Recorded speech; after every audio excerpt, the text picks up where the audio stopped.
Chapter 46-28. And Yuan's main task over there is to keep Meng Shi at bay. Xia Fan felt that it was a waste of talent. If he had a subordinate like in Yuan, he would definitely make good use of him. Tang Gui chuckled and touched Xia Fan's head. She felt that his hair felt good, so she rubbed it again. I just want Meng Shi to experience how much he hated me back then. You're so vengeful. You should be glad that you didn't defend me when you were young. Tang Guo warned him. Otherwise, you'll be the same. Xia Fan's feet turned cold. He was sure that Tang Guo was telling the truth, so he changed the topic. Let's talk about the wedding. Let's not talk about those unhappy things, okay? Okay, let's talk about the diamond ring first. I want a big one, as big as possible. Xia Fan's eyebrows relaxed. This was too simple. If a big diamond ring could make his fiancée not want to hold a grudge, it would be too cheap. And the wedding, we have to hold a big one. Xia Fan, that's what we should do. The house must be big too. Xia Fan, that's a must. Seeing that he was so obedient, Tang Gui added, if you don't have enough money, you can ask me for more. System, yes, the host's various treasures are already moldy in the system space. This guy is really lucky. I'm a little jealous. Xia Fan didn't know what to say. He just wanted to get married soon and grow old together. As for Yuan, after closing the chat with Tang Gui, Qin Liang came to his side. Meng Shi is a little too much. Qin Liang's first sentence was this. He actually took out his anger on you for what happened to President Zhang. Brethren, are you okay? And Yuan, I'm fine. And Yuan took a puff of his cigarette and felt as happy as a god. What could be wrong with him? He was just thinking about when he could just take a share and travel around the world. When Ran's career was steadily rising. In fact, he didn't need to do much now. He could also manage the company in an orderly manner. Seeing him like this, Qin Liang was very sad. Don't take it to heart. No matter what, you're the most important brother of Boss. Meng Shi is getting weirder and weirder. It's better to avoid him. After all, Boss likes him. Ever since Meng Shi got married, not only did he guard against women outside, but he also guarded against his brothers. It was also because their eldest brother was too outstanding that he attracted both men and women. Brethren, if you were a woman, she probably wouldn't have anything to do with you. Don't say that. It will affect the relationship between Boss and his wife. And Yuan finished his cigarette and patted Qin Liang's shoulder. The corner of his lips curled up. It seemed like his retirement plan had to be brought forward. Don't let Boss know about my matter. Don't burden him. As for sister-in-law, she probably didn't feel safe because Boss was too outstanding. Let's keep our distance. No matter what, Boss' happiness is the most important. Okay, I got it. Qin Liang felt more and more that Meng Shi was insensible. If Yuan wanted to, he really didn't think that Boss wouldn't be tempted at all. The key was that Yuan didn't even think about destroying anything. Also, these brothers who had worked hard with Wen Ran had actually become a thorn in Meng Shi's side. Qin Liang watched Yuan leave. When he turned around and saw Wen Ran standing behind him, he shouted in panic, "Boss, when did you come? What is Yuan hiding from me?" Wen Ran's question made Qin Liang's expression change drastically. Oh no, Boss heard it. Peek. Chapter 46-29. Recently, Meng Shi had become more and more suspicious. When Wen Ran returned home, not only did she have to smell him, but she also only allowed him to wear the perfume she had chosen. If there was a slightly different smell, he would have to explain for a long time before she would believe him.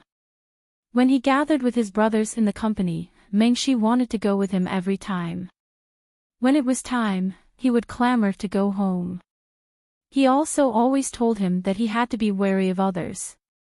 This made Ran very pained. The beautiful marriage he had originally expected seemed to be very different from reality. However, he could still tolerate this for the time being. The company's prosperity could also make up for some of the small flaws in his life. Ever since Ran became better and better, Mengxi's family also became more and more popular with her. Mengxi believed in one sentence. Ran's money must be spent vigorously. If she did not spend it, there would always be those bitches and shameless people outside who would help her spend it. Now, her grandmother, father, and even her stepmother and younger brother were all very popular with her. All of them were pleasant. She liked this kind of harmonious family. Now that she was rich, of course, she would satisfy their small requests. Her younger brother wanted a car, so she bought him a car worth hundreds of thousands. There were also some miscellaneous things to be filial to her grandmother, to buy cigarettes and wine for her father, and to buy some jewelry for her stepmother. Now, all the neighbors knew that she was filial and said that she was good. Until her family discussed with her about buying a wedding house for her younger brother. The number was close to 10 million, which made Mengxi a little hesitant. However, she quickly agreed. However, she could not afford such a large sum of money. She had to discuss it with Ran. After Ran found out, her expression was a little indescribable. 10 million to buy a wedding house for a stepmother's son. And it was a stepmother who treated Mengxi badly. Even if the company was doing well, was 10 million a small amount? Such a large amount of liquid capital could not be taken out casually. Even if she could take it out, Ran would not agree to buy a wedding house for Meng Zicheng. Previously, when Mengxi used a few $100,000 to save face, he felt that it was nothing. However, that family was vampires. Now that Mengxi was getting more and more confused, he could not tolerate this kind of thing to continue. Impossible. Ran refused. Mengxi's eyes turned red. Why? Have you forgotten the past? How did they treat you in the past? Ran really wanted to pry open her head and see what was inside. She had such a bad memory. The past is the past, and the present is the present. Now that our family has cleared up the misunderstanding and is living in harmony, what's the use of providing appropriate help? Mengxi said matter-of-factly. Her expression reminded Ran of something. Back then, she had also tried to persuade Tang Guo, Jiang Juxiang, and Tang Tailin to reconcile. At that time, he felt that it was inappropriate, but he didn't feel as if he had been stuffed with feces like now. If you must buy it, then let's get a divorce. Ran's words were said out of anger.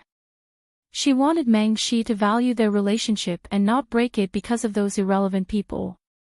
However, when Mengxi heard this, he exploded. Now that you're rich, have you been wanting to divorce me for a long time? No. Yes, you do. That's what you think. The outside world is so wonderful. If you're not married, you can go and fool around. Do you think I didn't notice the way those men and women look at you? Are you regretting getting married? Ran felt that Mengxi was being unreasonable. The two of them had a big quarrel, and Ran left home to go to the company. At that time, and Yuan happened to be in the company. Peak. Chapter 46:30. Ran said, Cici is still too naive. She can't tell the true colors of that family. 10 million. When the company was first established, we brothers didn't sleep at all. How long did it take to earn 10 million? How can I not be angry when she wants to give them 10 million? Ran, who didn't smoke much, smoked half a pack in a short while. Boss, don't smoke anymore. It's not good for your health, and Yuan persuaded. He felt that Ran was really an unlucky child. Unfortunately, if he hadn't offended his real boss, His boss might have taken him in and his life would be much better than now. After getting through this difficulty, he had learned his lesson. His boss wouldn't care about it anymore. When Ran's eyes were a little hot. Cece hasn't suffered much. I've protected her so well that you guys are always bullied. Boss, why do you have to say this? I want to say it. Okay, go ahead. And Yuan didn't mind. As long as when Ran was earning money, he didn't mind Meng Shi's attitude at all. When Ran and Yuan chattered a lot for the whole night. At home, Meng Shi also came back to her senses. She even cooked and brought it to the company to see Wen Ran. When she arrived, she found Wen Ran and Yuan in the same office. At that time, Yuan was still covering the tired Wen Ran with a blanket. Yuan, I feel that something exciting is going to happen. I'm looking forward to it. Meng Shi was furious. She knew that Yuan, this shameless person, would definitely take advantage of the situation. At that time, she couldn't control herself and rushed over and slapped Yuan's face. Shameless. Don't think that I don't know your dirty thoughts. You just want to make things difficult for me and Wen Ran, right? If we get a divorce, you can be promoted, right? Dream on. Such a big commotion woke Wen Ran up. Wen Ran looked at the red palm print on Yuan's face and was completely furious. She shouted, Meng Shi, are you done? What do you want to do? Xiao Yuan, are you okay? Wen Ran was very guilty. I'm sorry. Boss, you guys have a good talk. I'll go out first. I won't disturb you guys. Yuan was about to leave, but he was stopped by Meng Shi. Why are you pretending? Today, I'm going to expose your true colors. You clearly like Wen Ran, but you don't admit it. You're just waiting for an opportunity to take action, aren't you?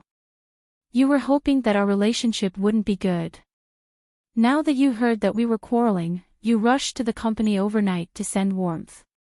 You mistress, how can you be so shameless?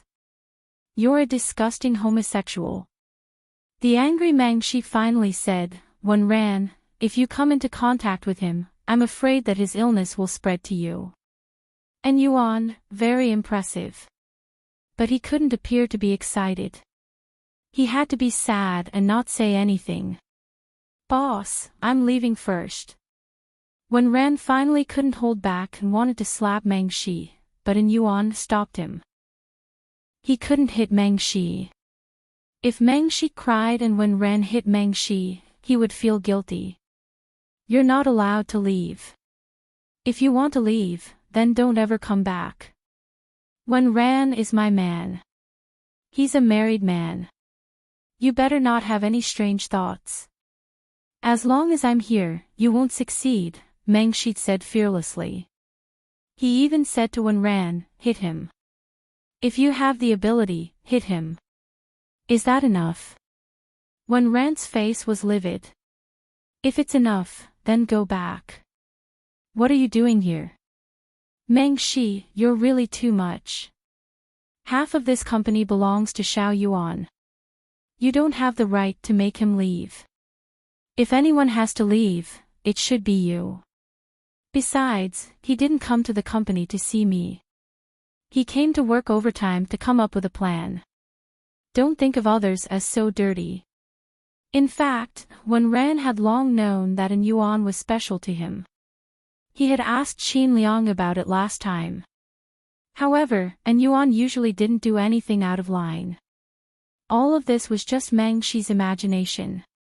Even if Xiao Yuan's sexual orientation is different, your scolding is too vicious. Wen Ran had endured for a long time. Didn't you like to talk about these things back then? You were so excited when you saw two men. Have you thought about how I'm going to face these brothers in the company in the future when you scold Xiao Yuan like this? The Peak. Chapter 46-31. Brother, you only know about your brother all day. Do you know what he's thinking? Meng Shi had no intention of stopping.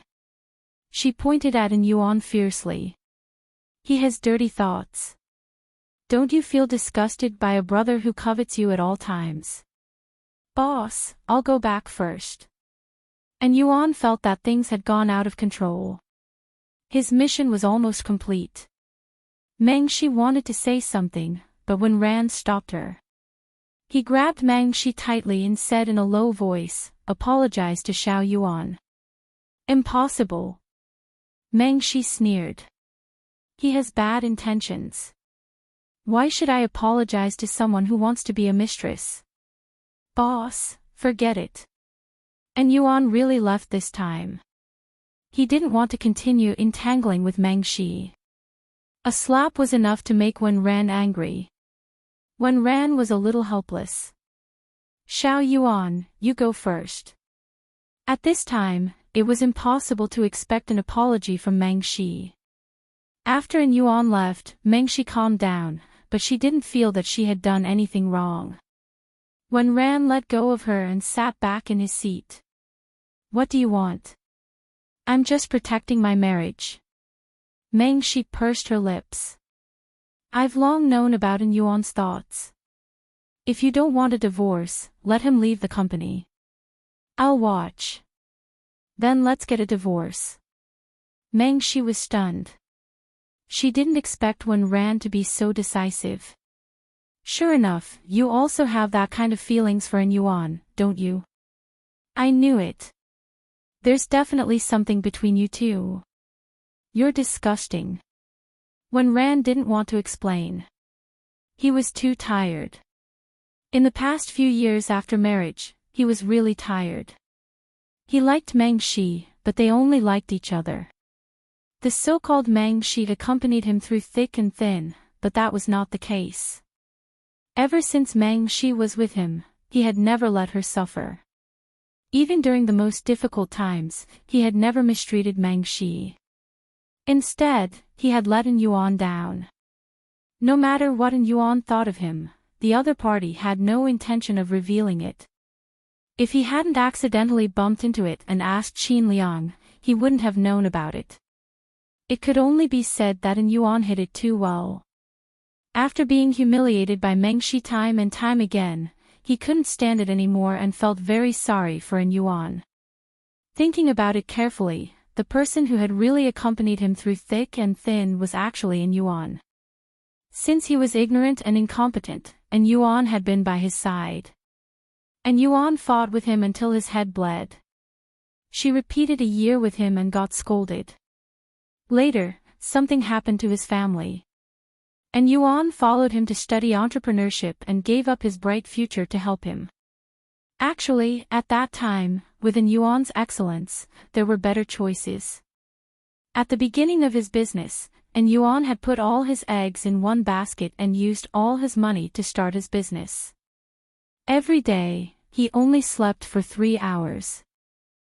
When he opened his eyes, he was already in the car, all for a few tens of thousands of yuan. Yuan had contributed more to this company than he had, but he had never asked for anything in return. He had no interest in Yuan, so even if he knew what Yuan was thinking, he pretended not to know. He planned to give him more shares in the company. Unexpectedly, Meng Shi somehow knew Yuan's thoughts and refused to let him off. He even used his status to bully Yuan. If Meng Shi could not tolerate Yuan, then he could only abandon Meng Shi. I won't get a divorce. Meng Shi grabbed her bag and was about to leave. When Ran's words reached her ears. I won't let Xiao Yuan leave. He owns half of this company, or even more. And the Meng family, you can deal with them yourself. From now on, I won't give them a single cent. Meng Shi was angry and sad, but there was nothing she could do. Looking at Wen Ran's indifferent look, she was a little scared. She could only murmur, I won't get a divorce. I won't let others take advantage of me. And Yuan will never be promoted as long as I'm here. Wen Ran felt that Meng Shi was crazy. The Peak. Chapter 46-32. Meng Shi was still thinking about how to make An Yuan retreat in the face of difficulties. But she didn't know that An Yuan was already planning to retreat. Boss, actually, we've overestimated Meng Shi. With her situation, she'll fall out with Wen Ran sooner or later. Tang Guo was choosing jewelry. She was about to get married, so of course, she had to choose beautiful ones. I just want her to distance herself. I don't mean anything else. It doesn't matter if she falls out or not. Boss, I plan to make a few big projects in the company and then retire. What do you think? Tang Guo said, sure, it's time to retire. You were slapped for nothing before. If you stay, this kind of thing will happen again. Even if she was a paper person, she was still one of her people. She couldn't stand being bullied. I'll ask my fiancé to give you a project. When the time comes, you can take over. He'll introduce a few more people to you. Whether you can get it or not depends on your ability. When the time came, An Yuan would definitely be able to get the shares. It would not be a loss. He could also make Wen Ran feel guilty and Meng Shi suffer. It was worth it. An Yuan rubbed his hands. Thank you, boss. You're really my dear boss. In 3 months, An Yuan and the people of the Xia Corporation met and got a big project. Through the Xia Corporation's connections, he got a few other important projects. When the company was celebrating, An Yuan and Wen Ran mentioned that they planned to leave the company. This caught everyone off guard. Now that the company is thriving and there are so many talents, I can leave with peace of mind. There shouldn't be any problems on your side, boss, An Yuan said. I was too tired before. I want to rest and visit the world. I'm an orphan. I've lived for nearly 30 years, but I haven't gone out yet. It's always a pity. When Ran finally understood why An Yuan had been working so hard recently and got so many projects for the company. It turned out that he was planning to leave, but he was worried. Boss, transfer my shares to the shares that you can get. After all, traveling around the world requires money. I'll consider it an early retirement. An Yuan rubbed his hands. He had been waiting for this day for a long time. With his projects and connections in the past few months, and Wen Ran's ability, this company was stable. Wen Ran persuaded him, and so did everyone. An Yuan said, if it's shares, it's okay to give me less as long as I can travel around the world. Seeing that An Yuan did not change his mind, Wen Ran could only let him go. In the end, An Yuan left with a rather good portion of the shares. No one had any objections because he was worth it. The current situation of this company would only get better and better. If An Yuan did not give up, the shares he held would be more profitable than the shares he held. Meng Shi finally thought of a way to deal with An Yuan, which was to introduce a boyfriend to him. An Yuan was invited out. When he saw the handsome man beside Meng Shi, he was speechless. Did he really think that Meng Shi liked men? No, he only likes to travel around the world. I've already resigned from my position in the company. An Yuan smiled faintly. You don't have to worry about it in the future. I don't want to do anything to boss. I don't want my existence to make boss's marriage unhappy. Also, I hope you can take good care of him in the future. Don't cause any trouble. Boss has a hard time. Meng Shi was still immersed in the fact that An Yuan was going to leave the company, so he didn't react when he heard this. There's no need for a boyfriend. I'll leave tomorrow. Without giving Meng Shi a chance to react, An Yuan left. Wen Ran knew about their conversation. Of course, he was worried about Meng Shi. He didn't expect to hear this. Vertex. Chapter 46-33. Boss, An Yuan is really kind. Your wife is really insensible. If An Yuan had stayed in the company, Qin Liang saw that when Ran was in a bad mood and knew that he was also sad. He was too embarrassed to continue speaking. I know you don't want it to be like this. And Yuan told us to be more tolerant. As long as she treats you well in the future and doesn't cause trouble, we can pretend that we didn't see it. I'm sorry. And Yuan's departure made when Ran's feelings for Meng Shi fade a little. And Yuan really went to travel around the world earlier than Xing Qin, which made Xing Qin envious. Seeing this, Xing Qin quickly trained some capable subordinates and reunited with Yuan in less than 2 years. And Yuan didn't send Wen Ren any updates about his travels around the world, but he would update his WeChat moments. Wen Ren would often look at them. He really didn't mean anything else. He was just very emotional about this matter and felt extremely guilty. However, seeing that Yuan was doing well, he slowly felt relieved. However, he was discovered by Meng Shi once when he looked at Yuan's WeChat moments. The two of them quarreled again. When Ran was relatively calm, he said to Meng Shi slowly, "Because of you, I lost my best brother. Actually, we're not that compatible, Meng Shi." Meng Shi was suddenly stunned. She grabbed Wen Ran and cried, asking him if he really liked Yuan. Wen Ran was very annoyed. He didn't like Yuan. He only saw Yuan as his brother. Why did Meng Shi always not believe him? Wen Ran, let's have a child, Meng Shi said. Wen Ran refused. Our situation is not suitable for a child. We can't give him a happy life. It's a sin to give birth to him. If you want to use a child to bind our feelings, this is not advisable. A child should be the crystallization of love. You shouldn't use a child to bind this broken relationship. You secretly helped the Meng family again, right? When Ran suddenly changed the topic. The jewelry and bags that I bought for you every year, you sold them all. Meng Shi, do you think a small family like ours can still continue? When Ran took out a divorce agreement. Sign it. Half of the assets under my name will be yours. I won't treat you badly. No. Meng Shi shook her head. When Ran said, then file for divorce. The feelings between him and Meng Shi had almost been obliterated.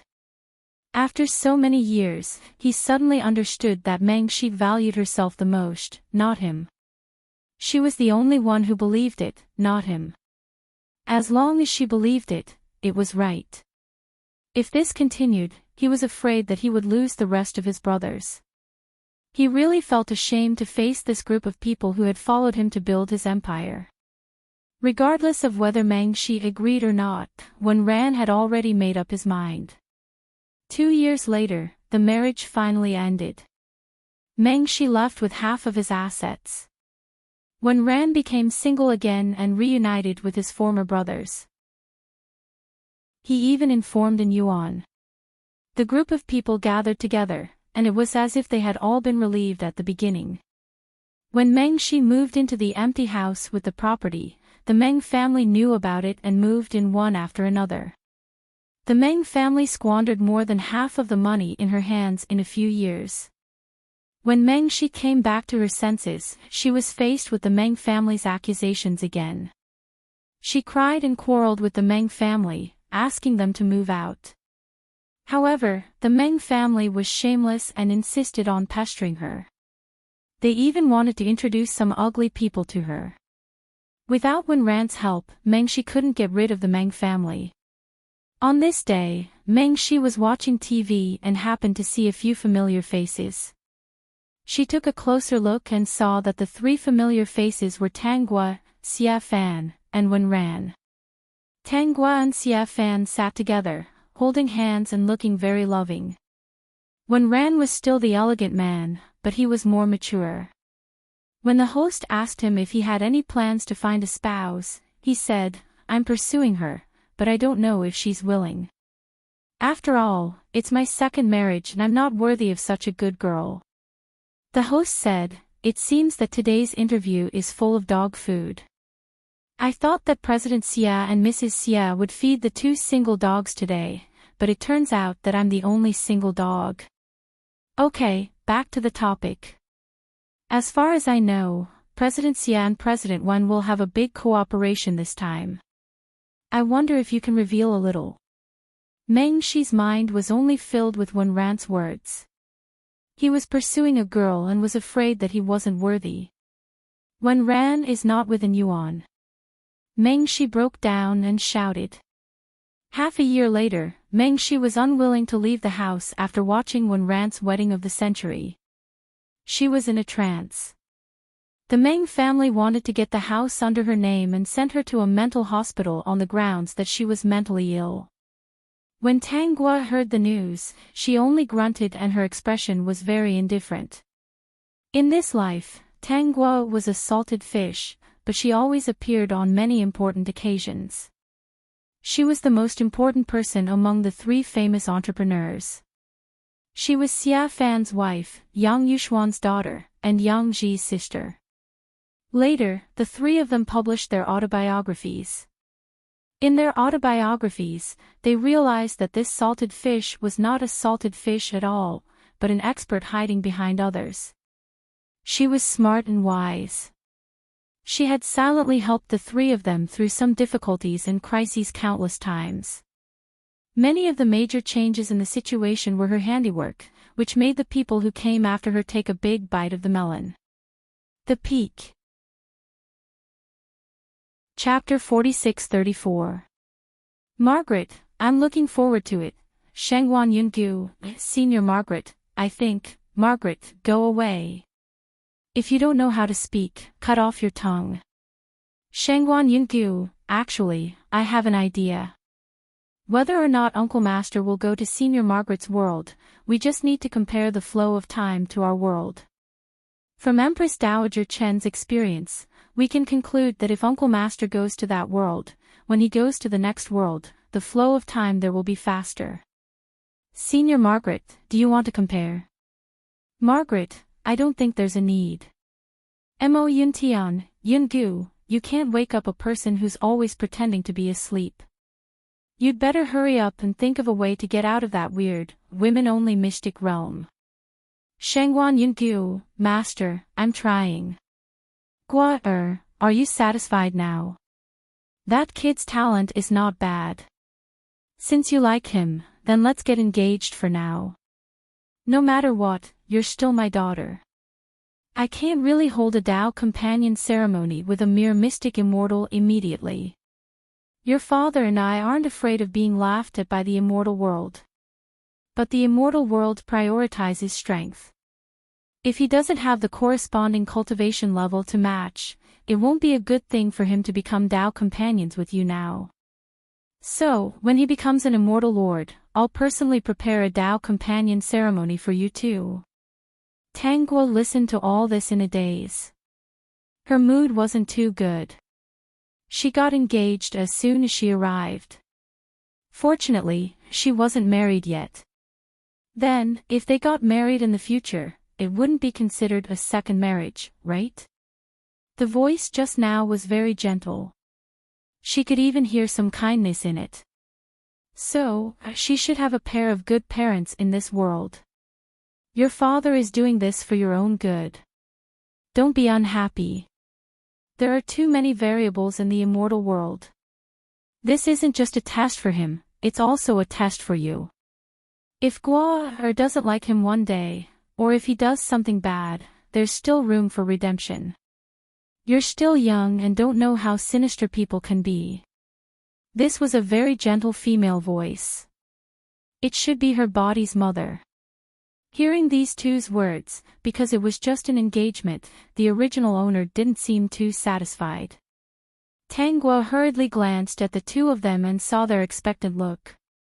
She knew that the original owner was not happy with this treatment, so she did not say anything and maintained her original expression.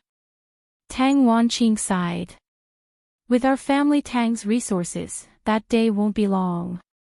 This is the biggest concession I can make. Yunichen's talent was indeed not bad, and his character was tenacious. This was also the reason why Tang Wanqing did not completely oppose him. As long as this brat cultivated to the immortal monarch realm, his daughter would like him, and he would be willing to protect him as he grew up. In the future, he would personally hold a Dao companion ceremony for them. Tang Guo was instantly displeased. Who was this person who wanted to use her family's resources before they were even married? This face seemed to be very big. Without her memories, she didn't dare to express her true thoughts. Seeing the expectant look on their faces, she could only reluctantly say, "Understood." She noticed that Tang Wanqing and the beautiful woman beside him were smiling. Obviously, they were relieved. Tang Guo could already feel that her body was filled with energy. This was a cultivation world, so her cultivation should be pretty good. In this body, her soul power did not need to be suppressed as much as in the previous world. This showed that the cultivation of this body was pretty good. Chapter 46-35. She could see the cultivation level of the couple in front of her at a glance. Their cultivation level was much higher than hers, but the couple didn't notice her abnormality. She was clearly occupying this body, so as cultivators, they should be able to notice the abnormality. However, they didn't seem to notice anything. This wasn't the first time she encountered such a situation. She had experienced many such situations, but she couldn't find the answer for now. Tang Guo didn't think too much about it. After greeting the two of them, she said that she wanted to return to her room. Under the guidance of the system, she returned to her residence. Along the way, she could feel the rich immortal energy. This feeling of power filling her body made her feel very comfortable. The scenery along the way was pretty good. Occasionally, she could see some spirit beasts that had gained intelligence. For example, fish playing in the pond and birds flying around in the air. I've already noticed it. Previously, the two of them had revealed that they would only be allowed to become Dao companions with Chen after he cultivated to the immortal monarch realm. Currently, the two of them were only engaged. She felt that the original owner's parents were really smart. Returning to the room, the furnishings inside were all treasures. The couple's cultivation level was very high, so their status in the immortal world was probably very high. There was a small pearl in the room. If she took it out, it would be a treasure that people would fight over. Tang Guo sat down and started to receive the memories. Her identity in this world was one of the 8 great immortal emperors of the immortal world. She was the only daughter of Emperor Qing, Tang Wanqing. She could be considered as a second-generation immortal. Because her genes were too good, she was born in the mystic immortal realm. With the support of her identity, she could be considered a true genius. Her mother, Han Ro, wasn't bad either. She was one of the best in the immortal monarch realm. She was just a little bit away from becoming an immortal emperor. With such an identity, even a fool would be able to live comfortably. Not to mention, she had inherited the talent of Tang Wanqing and his wife. Her personality was pure, and her heart was free of distractions. Her cultivation was twice the result with half the effort. In fact, she was only in her early 20s, but she was already a perfected golden immortal. Her cultivation speed was envied by others. The ranks of the immortal world were Earth Immortal, Heaven Immortal, Mystic Immortal, Perfected Golden Immortal, Immortal Monarch, and Immortal Emperor. It would take at least a few hundred years to advance a realm. She was only in her early 20s, but she had already advanced from Xian Immortal to Zenith Heaven Golden Immortal. With such a background, she should have been smooth sailing.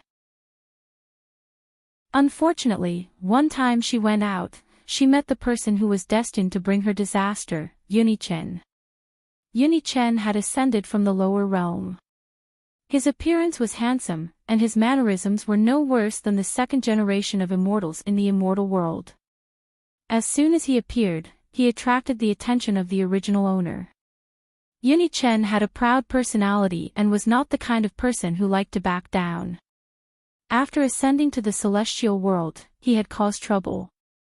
This person was very decisive and ruthless. As long as he was bullied, he would fight back with all his might. The impression he gave others was that he was a lunatic who didn't care about his life. When the original owner met Yuni Chen, it was him who had a conflict with someone else. Indeed, the other party was unreasonable and Yuni Chen couldn't tolerate it. Both parties fought and ended up with both sides suffering. After getting to know the original owner, Yuni Chen's life became much better. Gradually, the original owner fell in love with Yuni Chen. Later, the original owner and Yuni Chen got engaged. However, the original owner's parents didn't approve of them becoming Dao companions immediately. They only agreed to their engagement. If they wanted to become Dao companions, they would have to wait until Yuni Chen reached the immortal monarch realm. The original owner compromised. Yuni Chen also agreed. However, all the beautiful feelings were just the original owner's imagination. Chapter 46-36. Yuni Chen treated the original owner well because he wanted to borrow the original owner's protection. He had offended too many people in the immortal world, and there were also many people who wanted to kill him. He only had cultivation in his heart, becoming an immortal, attaining the Tao, and becoming a sage. As long as it was helpful for him to attain the Tao and become a sage, he would marry the original owner and become Tao companions. Although, he did not like the original owner.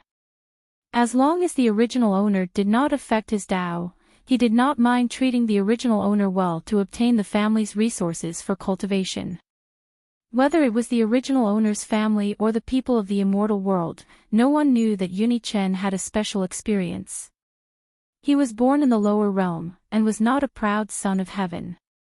Instead, he was a trash who could not cultivate. His parents despised him and called him useless. In the family, he was a trash that everyone could bully and humiliate. During his days in the family, he was humiliated, beaten, and scolded by the other people in the family every day because he was a trash who could not cultivate. His heart was filled with anger and despair. He did not have the talent for cultivation, so no matter how angry he was, he could not vent it. He could only silently endure and live like a dog. Until one of his adventures, he was not destined to die. He inadvertently obtained a cultivation technique, and ushered in a different life. This cultivation technique was called the emotion-severing technique. To cultivate this cultivation technique, one had to cut off all worldly feelings, family, love, and friendship. One could not be aroused. Once one was aroused, one's Tao heart would be shaken. With hope in front of him, Yuni Chen did not care about what he had to cut off. He only knew that this was his only chance to turn things around, so he did not hesitate to choose to cultivate. The first thing that the emotion-severing technique needed to sever was family ties. This was not difficult for Yuni Chen at all. Those who were related to him by blood wanted nothing more than for him to die. They did not treat him as a person at all. So what if he abandoned them? Everyone in the family thought that Yuni Chen was dead, but they did not know that he had a fortuitous encounter. Yuni Chen planned to cultivate first, as he did not want to go back and be humiliated by those people. Because there was no family in his heart, his cultivation speed was very fast. In just 5 short years, his cultivation had reached the middle level in the cultivation world. At least in his small family, no one could bully him. Thus, he decided to go back and end this relationship. In one night, he slaughtered everyone in his family, including those who were related to him by blood. No one in the Yun family was left alive. Of course, he was also seriously injured. After all, he was not considered a top expert. After exterminating the Yun family, he ran into the wilderness and finally fainted. At this time, a person appeared beside him. This person was the female lead of this world, Wei Xian. Wei Xian picked up Yuni Chen and brought him back. Seeing that he was heavily injured and almost lost his life, he carefully treated his injuries. When Yuni Chen woke up, he was still very vigilant. At first, he planned to kill Wei Xian to silence him. However, under Wei Xian's careful care, he gradually let down his guard. Not only did he lower his guard, he even had a good impression of Wei Xian. Wei Xian's gentleness moved his heart. Naturally, he married Wei Xian. The two of them loved each other for 10 years like an immortal couple. Yuni Chen's cultivation was also constantly increasing and breaking through. Finally, he was only one step away from becoming an immortal and ascending. However, this step was difficult for him. This was because he was facing the second stage of the emotion-severing technique, which was to cut off his love. Only by cutting off his love could he become an immortal and ascend. Otherwise, he would never be able to ascend and could only spend the rest of his life in the mortal world. Yuni Chen walked this step for many years before finally deciding to cut off his relationship with Wei Xian. The Peak. Chapter 46-37. In the beginning, he decided to stay away from Wei Xian for a few years. However, he still couldn't break through and ascend. Only then did he know that only with Wei Xian's death could he truly sever his ties with her. After hesitating for a while, he still made the same decision. He couldn't give up on the path of immortality and had to sever his ties with Wei Xian. Perhaps because he felt guilty, he returned to Wei Xian's side and said that he had mistakenly entered the secret realm. Because of his gentleness, Wei Xian didn't question this. He and Wei Xian had been in love for 20 years. When he felt that it was about time, he brought Wei Xian to the place where they first met. However, he didn't know that Wei Xian was pregnant. He killed Wei Xian with one sword and buried her in the cave where he obtained the severing emotions technique. After severing his ties with Wei Xian, he indeed instantly felt the pull from the immortal world and ascended. However, he didn't know that the cave where he buried Wei Xian still had a thread of life. That thread of life saved Wei Xian's life. Not long after he ascended, Wei Xian revived and the child in her womb was saved. Wei Xian lost her memories. Perhaps she subconsciously didn't dare to believe that her husband who had been in love with her for so many years would kill her without hesitation in order to ascend. Yuni Chen ascended to the immortal world and started a new life. Wei Xian, who had lost her memories in the lower realm, knew that she was pregnant and planned to give birth to the child. However, because her life had been severed and she revived, the child shouldn't be saved. However, she subconsciously didn't want to lose the child. The thread of life in the cave protected her child. However, if she wanted to give birth to the child, it would take a long time. It might take a few years, decades, or centuries for the child to be born in her womb. Wei Xian didn't want to abort the child, so she cultivated with the child. On the day she ascended to the immortal world, she actually used the power of the immortal pool to fully gestate the child and give birth to the child. This matter became a miracle in the world of immortals. When Wei Xian ascended to the immortal world, Yuni Chen was already in the golden immortal realm. He was one step away from the immortal monarch realm and would become Tao companions with the original owner. When he stepped into the immortal monarch realm and was about to become Tao companions with the original owner of the body, he met Wei Xian in the immortal world. The moment he saw Wei Xian, all he wanted to do was kill him. Wei Xian's appearance had shaken his Tao heart. Later on, he realized that Wei Xian didn't recognize him. Out of curiosity, he followed him and realized that there was a child beside Wei Xian. This child looked very much like him when he was young. Yuni Chen understood from the child's bloodline that this was his child. He wanted to kill the mother and son pair, but he couldn't find any opportunity to do so. Just when he was hesitating, the mother and son were in danger, and he saved them without hesitation. When they met again, Yunichen's Dao heart was completely messed up. Especially the kindness from the mother and son, he was completely unable to do anything. He even had to constantly protect them and help them resolve all kinds of dangers. He didn't plan to kill them, but accidents happened again. Of course, Wei Xian had many suitors. One of them was about to move Wei Xian. When Yunichen found out, he couldn't accept it at all.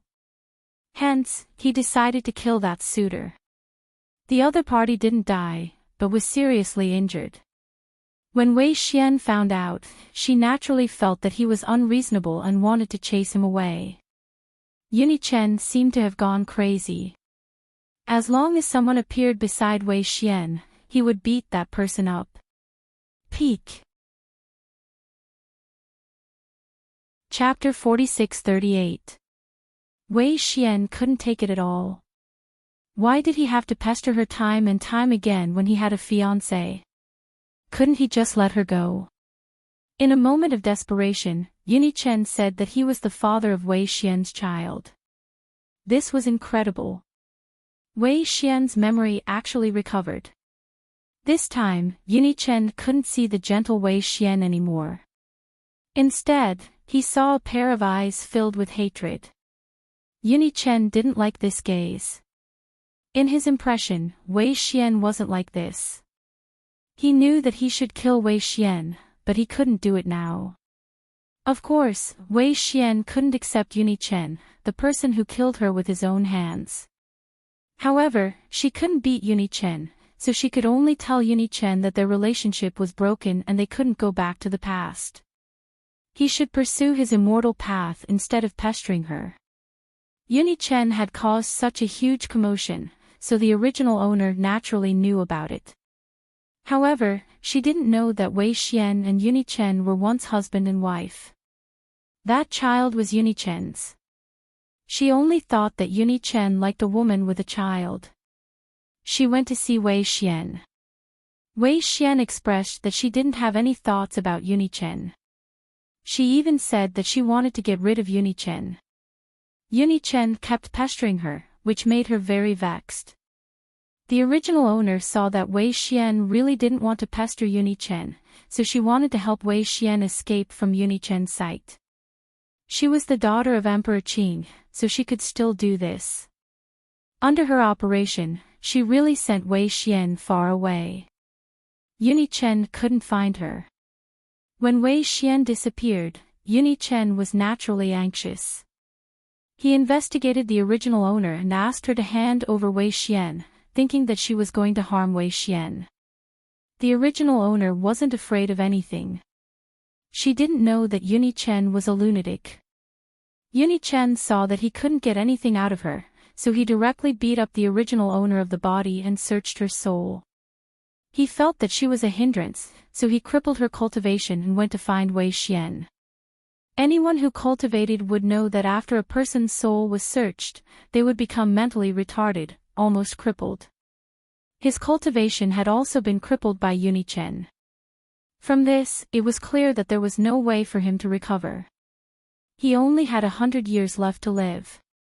When the Qing Supreme the Arch and his wife found out about this, they were naturally enraged. They issued an order to kill Yunichen.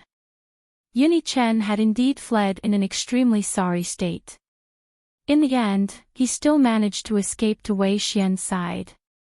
He expressed that he could give up on cultivating and was willing to use the rest of his life to compensate Wei Xian. However, what awaited him was Wei Xian's merciless sword that pierced his heart. However, Yunichen wasn't willing to die like this. He used a secret technique and planned to return to the past and start over with Wei Xian. Wei Xian seemed to have sensed it. At that moment, he also used a blood curse, indicating that he couldn't be together with Yunichen for the rest of his life. In the end, they encountered the same thing for the rest of their lives. The original owner of the body, who was an innocent second-generation immortal, also had the same ending every time. This Wei Xian's temper is really fierce. When she saw that Wei Xian didn't die, Tang Guo thought that she might get back together with Yuni Chen in the future. At that time, she would chase him to the crematorium and then clear her name. However, the result was different from what she thought. Wei Xian didn't want to forgive the scumbag. She would rather have the same ending for the rest of her life than be together with the scumbag. Actually, it's easy to solve. Tang Guo laughed. It made the system's hair stand on end. As long as his soul is destroyed, how can he live for the rest of his life? Tongzi, don't you think so? It's just that destroying his soul is a bit too easy for him. Is there a better way? Top point. Chapter 46-39. After reading through all the memories, Tang Guo went to the group. She scrolled through the records and appeared. Everyone, I've arrived in a new world. It's not a magical world, is it? The school bell didn't look for me immediately, and I didn't feel time passing faster here. It's a cultivation world. I'm a second-generation immortal now, and I have a lot of treasures. When I have time, I'll organize them and send you some specialties. I've already gotten used to it. It's okay, I can still wait. School bell, tell me the story of that world. Margaret, have you gotten used to life and death? What can I do if I don't? The god of creation never opens the door, and the school bell can't find the way even if she wants to. After Tang Guo finished telling everyone the story, she left the group and returned to reality. She organized the things in her room, found some specialties of the celestial world, and sent them to the group. Then, she began to calculate the time. It hadn't been long since Yuni Chen ascended to the celestial world. Because he was able to ascend because he severed his love, he had a lot of stamina. In a short time, he advanced from the earth immortal realm to the mystic immortal realm. In the eyes of the people in the celestial world, this kind of cultivation speed was already very talented. According to the original development, when the original owner and Yuni Chen got engaged at this time, in addition to the cultivation resources given by the family Tang, the original owner would also give Yuni Chen all kinds of cultivation resources and treasures from time to time. Perhaps because he was bullied badly when he was young, Yuni Chen had a strong desire for power. As long as it could make him stronger, he would not refuse it. As for the face of taking a woman's things, he didn't care about it. From the memories that Tang Guo sorted out, the original owner didn't know how many resources Yuni Chen had given. Now that it was her, of course, she couldn't give him any more resources. How many resources Yuni Chen could get would depend on his own cultivation performance. Because of the follow-up development, she couldn't suddenly hate Yuni Chen and bully him for no reason, so as not to ruin her parents' reputation. In the world of immortals, there was also the concept of public opinion. If she bullied Yuni Chen and teased him when she was in the wrong, her parents' opponents would most likely create some public opinion, saying that Emperor Qing bullied and teased the young man who had just ascended. The Azure the Arch might not care about this. After all, he was very powerful and one of the 8 thearchs of the celestial world. However, Tang Guo would feel aggrieved if she was given such a bad reputation for no reason. Therefore, it was better to let things continue to develop. When the time came, Yuni Chen's true colors would be revealed. Yuni Chen was heartless, selfish, and cold-hearted. No matter if it was someone as gentle as water like Wei Xian, or someone as pure as the original host, he couldn't be moved. I heard from the maids that Guo has been in the room all day and hasn't gone to look for Yi Chen. This is really rare. Tang Guo didn't go out to look for Yuni Chen, but Han Ro was worried. She thought that Tang Guo was sulking in the room, so she came to take a look. Seeing that Tang Guo's expression didn't change, she was relieved. Yi Chen's talent is not bad. It won't take long for the two of you to officially become Dao companions. In the world of immortals, there are countless people who get engaged first and only become Dao companions after hundreds or thousands of years. Now that you don't understand, it's not a bad thing to take this opportunity to understand. Han-ro thought that Tang-gwa didn't go out because of this. Tang-gwa stood up and hugged Han-ro's arm. Mother, you're right. I've thought it through. You've really thought it through. Han-ro didn't believe it. Her daughter had been spoiled since she was young. It would be strange if she wasn't angry for half a month. Peak. Chapter 46-40. Tang-gwa tried her best to persuade Han-ro. Finally, Han-ro believed that she didn't mind and was relieved. It's good that you understand. Now that you're engaged, you can spend more time with each other and see if this person is suitable. Han-ro was actually not very satisfied with Uni-chen. Although he was talented and obedient to Tang-gwa, he rarely rejected her requests. She felt that it wasn't love. She didn't insist on this aspect. If they spent more time together, they might have feelings for each other. If they really didn't have feelings for each other in the end, there would be so many variables. She didn't have to marry her daughter to him. Han-ro didn't stay for long. Seeing that Tang-gwa wasn't angry anymore, she left. In the celestial world, the most important thing was still strength. Han-ro had been stuck in the Immortal Lord realm for many years. She was only one step away from the Immortal Emperor realm. However, she couldn't take this step no matter what. This was also why there were only 8 Immortal Emperors since the birth of the celestial world. There were countless Immortal Lords, and their strength varied. For a veteran Immortal Lord like Han-ro, it was easy for her to defeat 10 of them. Those newly advanced Immortal Lords might not even be able to survive one move in her hands. She had to go back and comprehend, and strive to advance to the Immortal Emperor realm as soon as possible. After Han-ro left, Tang-gwa also began to cultivate. There was nothing to do now. Uni-chen was cultivating, and Wei Xian in the lower realm was probably also resurrected and cultivating with the child. She was currently in the Golden Immortal realm, and she was still far from the Immortal Lord realm. It was better to cultivate first.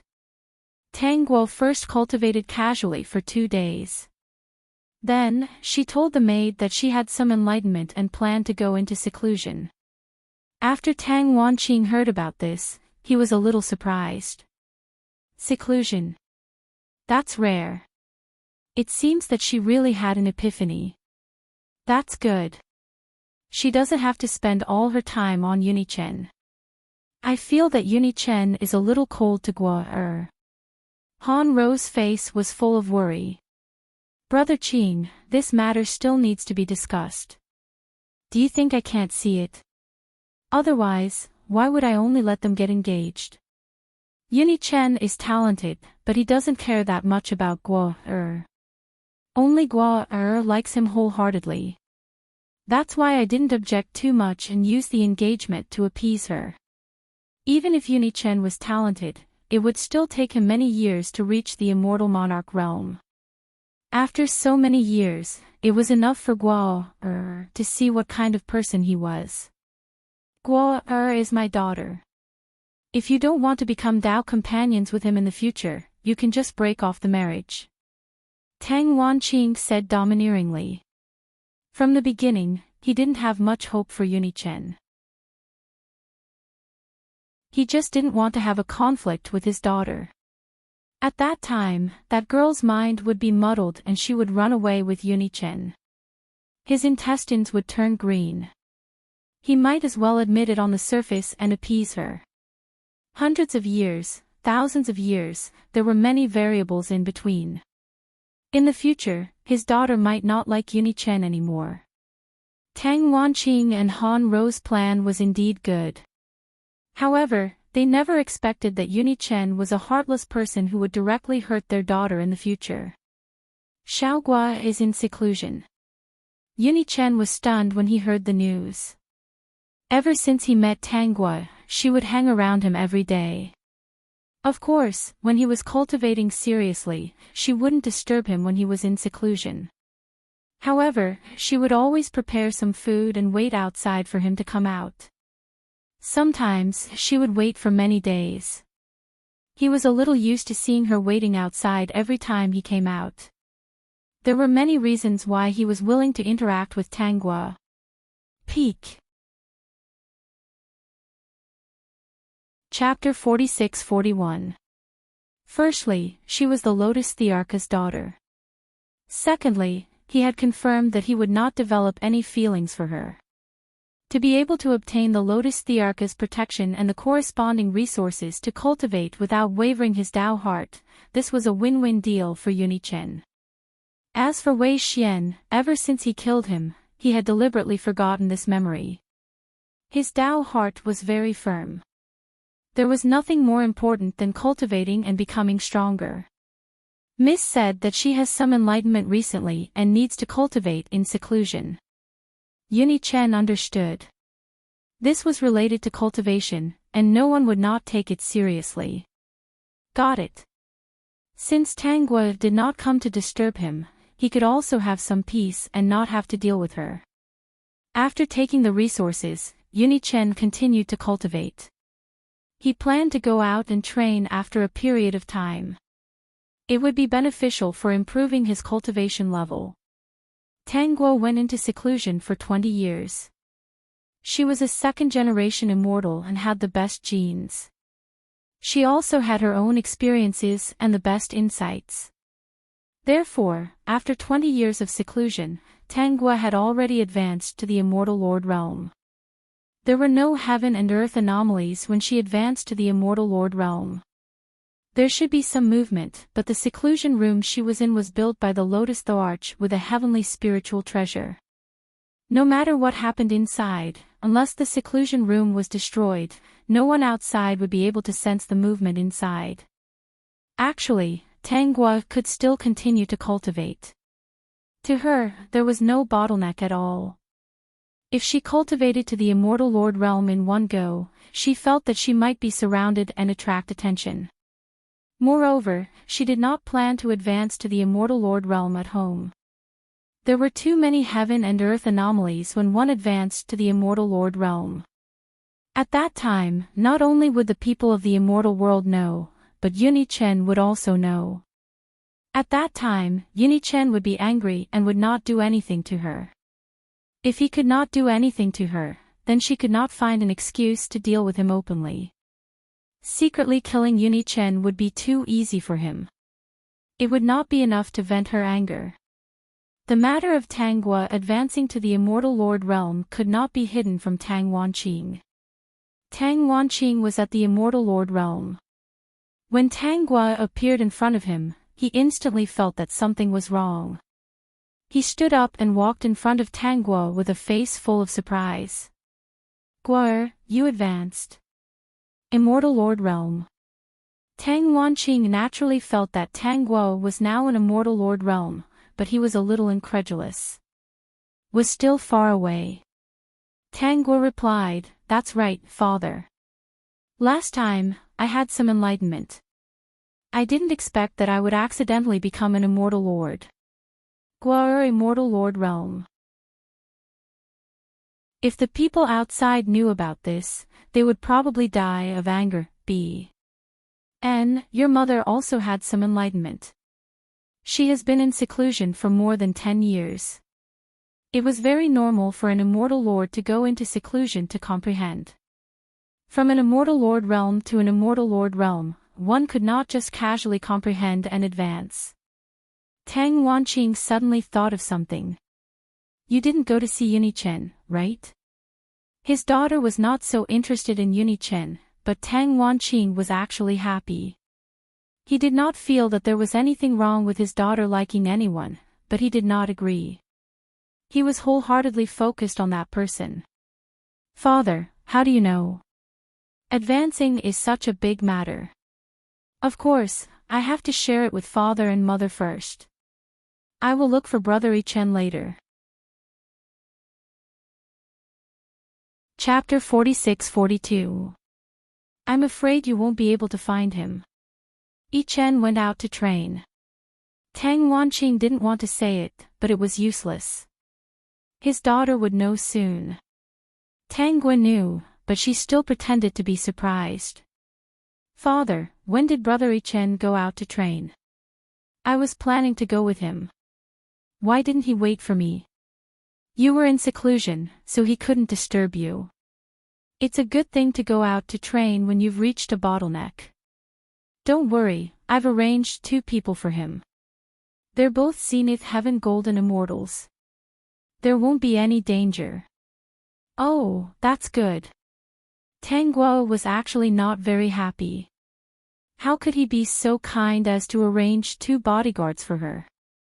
Father, I also want to go and gain experience. I want to see if I can meet Brother Ichen. Tang Wanqing didn't stop her. It was as if he had expected this.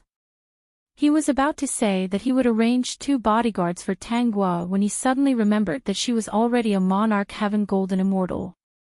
Before he could say anything, Tang Guo said, I won't bring anyone this time.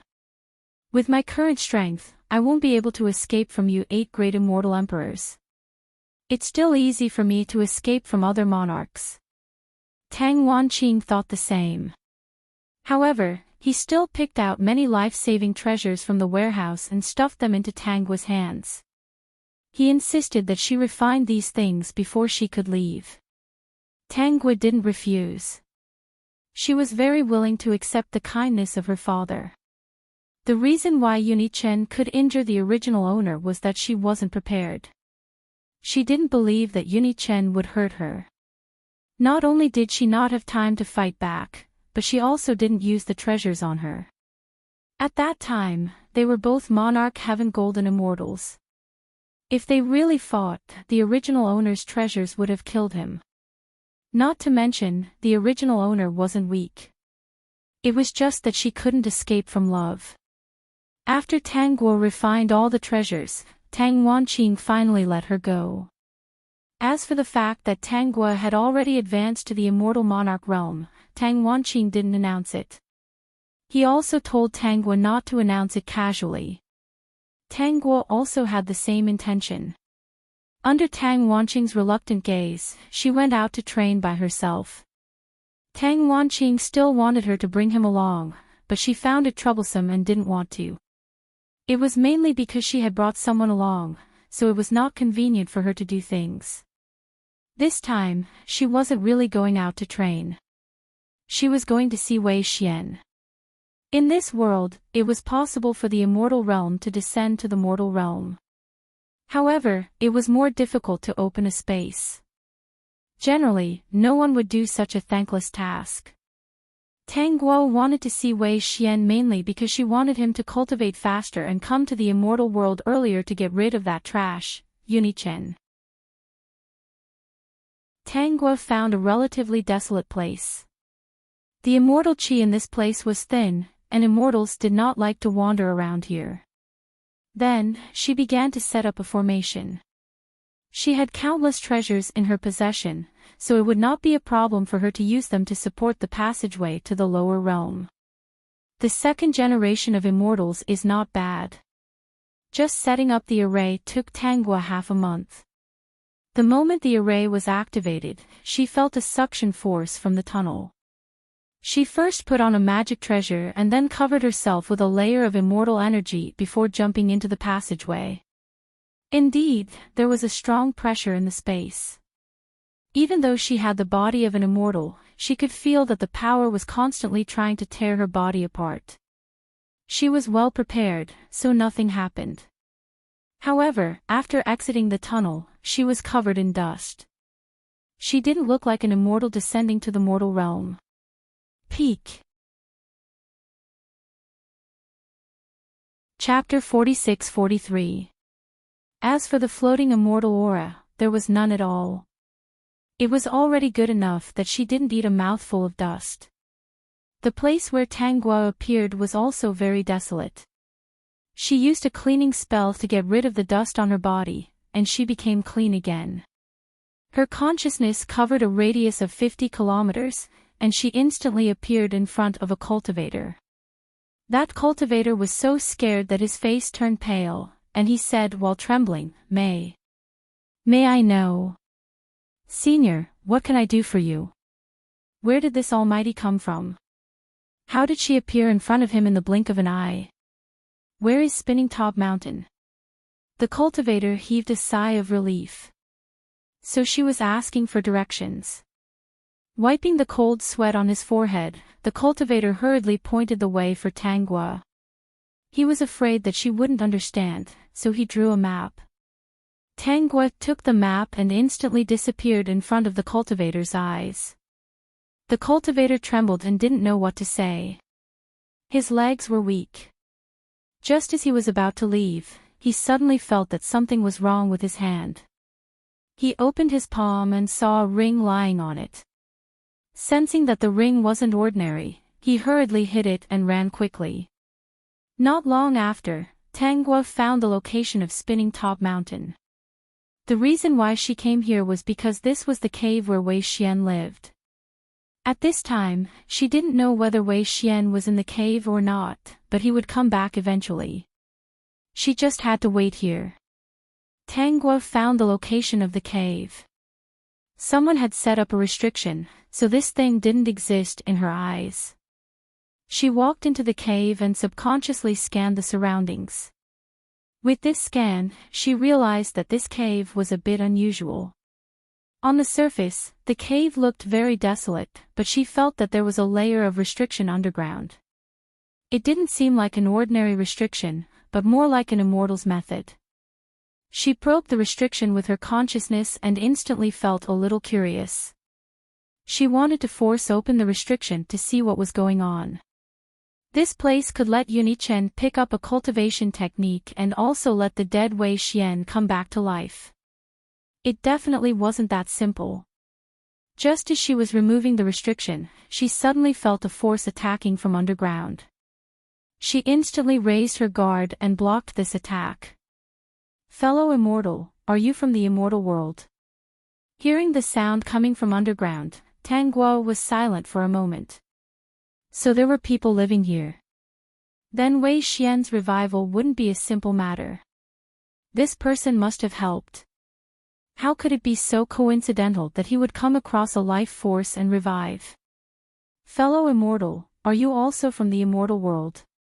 Tangua didn't have the intention to continue probing the restrictions. Since there were already people here, it wouldn't be good to continue probing. Hearing Tangua's question, the man was silent for a moment before answering, I used to be. It's been a long time since I returned to the immortal world. Tangua was not interested in other people's stories. She found a place to sit down and said, I'm sorry. I thought there was no one there, so I moved just now. I know. Fellow immortal, you don't have any ill intentions. Fellow immortal, you're full of treasures, so you don't need this place. The corners of Tangua's mouth twitched. What was that supposed to mean? Fellow immortal, why have you come here? That person might have been lonely for many years and didn't have anyone to talk to. Seeing that someone had suddenly come, he finally had someone to talk to and wanted to chat with Tangua. Tangua saw that Wei Xian didn't have any intention of coming back for the time being. Since he wanted to chat, then let's chat. I'm here to find someone. Tangua didn't hide anything. She lives here. You should know her, Wei Xian. That voice fell silent again. Does Wei Xian have any grudges with fellow immortal? No, she has some fate with me. I see. She's a pitiful person. That voice sighed. Perhaps fellow immortal can undo the shackles of her fate. When Tangua heard that, she understood that this person's realm should be very high and he might know something. Top point. Chapter 46-44. What shackles of destiny? Tangua asked. That person was silent for a while before saying, since fellow immortal is here, you must have some understanding of it. When Tangua heard this, she laughed. It seems that I can't hide anything from you. Yes, I did come for this matter. Since you can calculate all this, you must be very powerful, right? I don't know why you didn't stay in the immortal world and stayed in the mortal world. Fellow immortal, are you staying here because of the shackles of destiny? Tanguo guessed this because the other party knew too much. She really didn't believe that such a powerful person would help Wei Xian so many times out of sympathy. From what the other party said, he hoped that she could really resolve this dispute of destiny.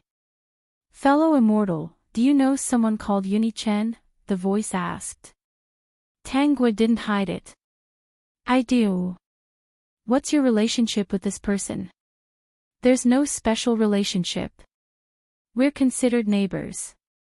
At this point, he introduced himself. My name is Jiang Zilin.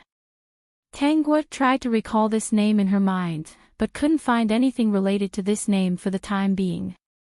It could be some unknown hermit expert, or it could be that too much time had passed, and there were no legends of him in the immortal world.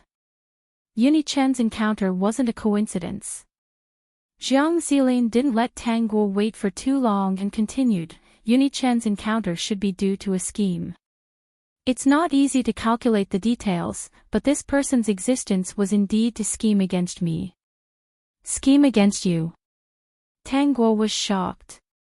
She originally thought that it was a simple story of killing one's wife for the sake of cultivation, but now it seemed that it wasn't so simple. Yes, he was scheming against me. He wanted to scheme against my inheritance.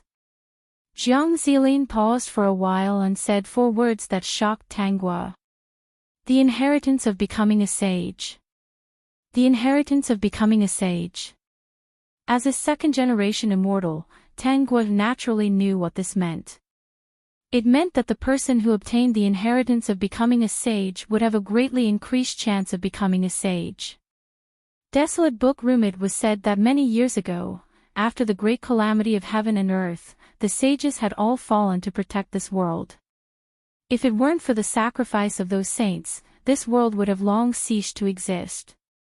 Aren't you afraid that if I find out about such an important matter, I'll also scheme against you for the inheritance of becoming a saint?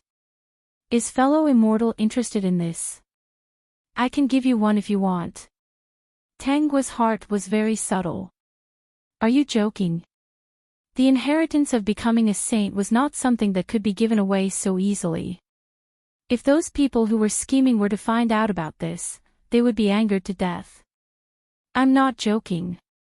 Jiang Zilin's voice was serious and solemn.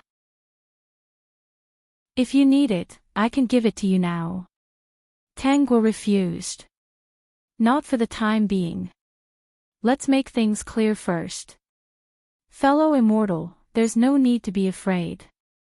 You and I are fated to be together. Sooner or later, I'll have to give it to you. Tanguo felt that the conversation was getting more and more out of hand. What did he mean by sooner or later? She had an idea in her mind. You want to take me as your disciple? No, that's not what I meant. Jiang Zilin hurriedly said. There was a hint of panic in his tone, as if he was afraid that Tanguo would misunderstand. There is no fate between us. Then you said that we are fated to be together. Could it be that this is the fate of becoming a sage? If I accept your inheritance, then wouldn't it be the inheritance of becoming a master and disciple? This can also not be a master and disciple. Jiang Zilin's stammering voice made Tanguo feel that this reclusive expert was being a little wishy-washy. They were just chatting nicely. Why did the atmosphere suddenly change? Peak. Chapter 46-45. Fellow immortal, let's get down to business. Tanguo, all right then, let's continue the topic from before. You said that Yuni Chen is scheming against your Saint Ascension inheritance, and also the fate entanglement between him and Wei Xian. You want me to resolve all of this? What is going on? According to my calculations, Yuni Chen should be a clone of someone in the immortal world. As for who it is, I haven't been able to deduce it yet. Because the other party used some methods and the immortal world is too far away from here, it's not easy to deduce. Also, my current abilities are a bit limited. Jiang Zilin said. However, the other party pulled out a rock and smashed it on his own foot. The entanglement between Yuni-Chen and Wei Xian is the biggest failure. Even that person has no way to resolve this fate entanglement. Because the place I'm currently living in is special. It's a restriction that I set up when I was at my peak. It can isolate many things and form a world of its own. Therefore, I'm not bound by the shackles of fate. Tang Guo understood. What you mean is that even if the outside world reverses time and everything is refold, you won't be affected here, right? That's right. Jiang Zilin was a bit happy. It was good to chat with smart people. They understood with just a little bit. That person split off Yuni-Chen to become a sage. I don't know where he got the emotion-severing art from, but he let a part of him cultivate in the mortal world. Enchanting said. When Yuni-Chen was reincarnated in the mortal world, that person should have known some things about the sage inheritance and even accurately found the location of this cave. However, how could a mere immortal like him break through the restrictions here? When he was breaking the restriction, I severely injured him. Then, he left unwillingly and purposely left the emotion-severing art in the cave, making me think that he gave up. The emotion-severing art is a cultivation technique that goes against the laws of heaven and earth. Even if one can cultivate to the immortal emperor realm and step into the sage realm, they will be broken down by heaven and earth and disappear. However, most people can't cultivate to this stage and will die midway due to various reasons. After that, Yuni-Chen went through a lot and came to the cave to find the emotion-severing manual. Fortunately, I'm the one living here. If it were those old men in the past, seeing Yuni-Chen's tenacity, they would most likely have taken him in as their successor. Jiang Zilin said this with a hint of complacency. I didn't care about him. I just watched him quietly from the side. Tang Guo's head was filled with black lines. Logically speaking, saints should be old monsters. How could this person be serious one moment and not be serious the next? Tang Guo felt that Jiang Zilin was right. Normally, if a reclusive expert met a useless cultivator like Yuni-Chen who was unwilling to give up, he would definitely feel that it was a pity. If he had the ability, he would give him a hand and see what kind of luck he had. Unfortunately, that person did not expect that Jiang Zilin was indifferent to all of this. Later, I felt that my decision was very correct. After Yuni-Chen succeeded in his cultivation, he actually went back and killed everyone in his family, regardless of their identities. Jiang Zilin even dared to sigh. I think that Yuni-Chen's real body is not a good person. If the inheritance of becoming a sage fell into his hands, it would not be a good thing. It would be a disaster for the immortal world. Tang Guo understood what Jiang Zilin meant. In a small family like the Yun family, there were many people who were not good to Yuni-Chen. However, there were also many people who had no grudges with Yuni-Chen. Many of them were even like Yuni-Chen, struggling to survive. Peak. Chapter 46-46. On the path of cultivation, other than those favored by the heavens and those favored by the heavens, no one had an easy time. Yuni-Chen could have killed all the people who had humiliated him, but he didn't let any of them off. This made him seem really heartless. Later on, Yuni-Chen actually married a woman, Jiang Zilin continued. I felt that something was amiss. After some calculations, I indeed discovered that the bond between this woman and Yuni-Chen was somewhat strange. It was as if someone had deliberately tied the two of them together. At first, I thought that that person had created a love tribulation for Yuni-Chen. This way, after he severed the love tribulation in the future, his cultivation level would increase very quickly. As time passed, Yuni-Chen brought that woman to the cave to kill her. At that time, I guessed what the person behind this was planning. That person wanted me to open the restriction and didn't hesitate to sacrifice an innocent woman and the child in her womb. Otherwise, why would Yuni-chen bury Wei Xian above the restriction? At that time, the blood had dripped onto the restriction. That person probably thought that I wouldn't leave her in the lurch and let Wei Xian die in front of me. Wei Xian's talent was also top-notch. Perhaps after I saved her, I might even pass on my inheritance to her. The child in her womb was Yuni-chen, so it was also considered his. Wei Xian was Yuni-chen's former wife, so she was also considered his wife. It was really a good scheme.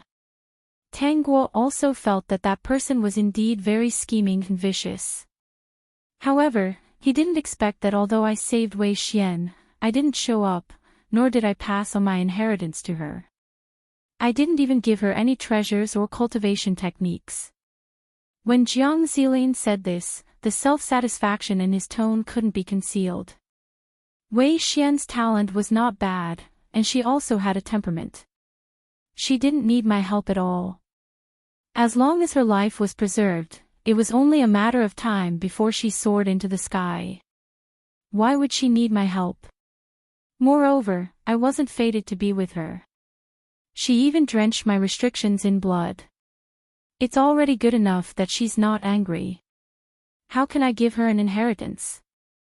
Tang Guo felt that Jiang Zilin's style was really fickle.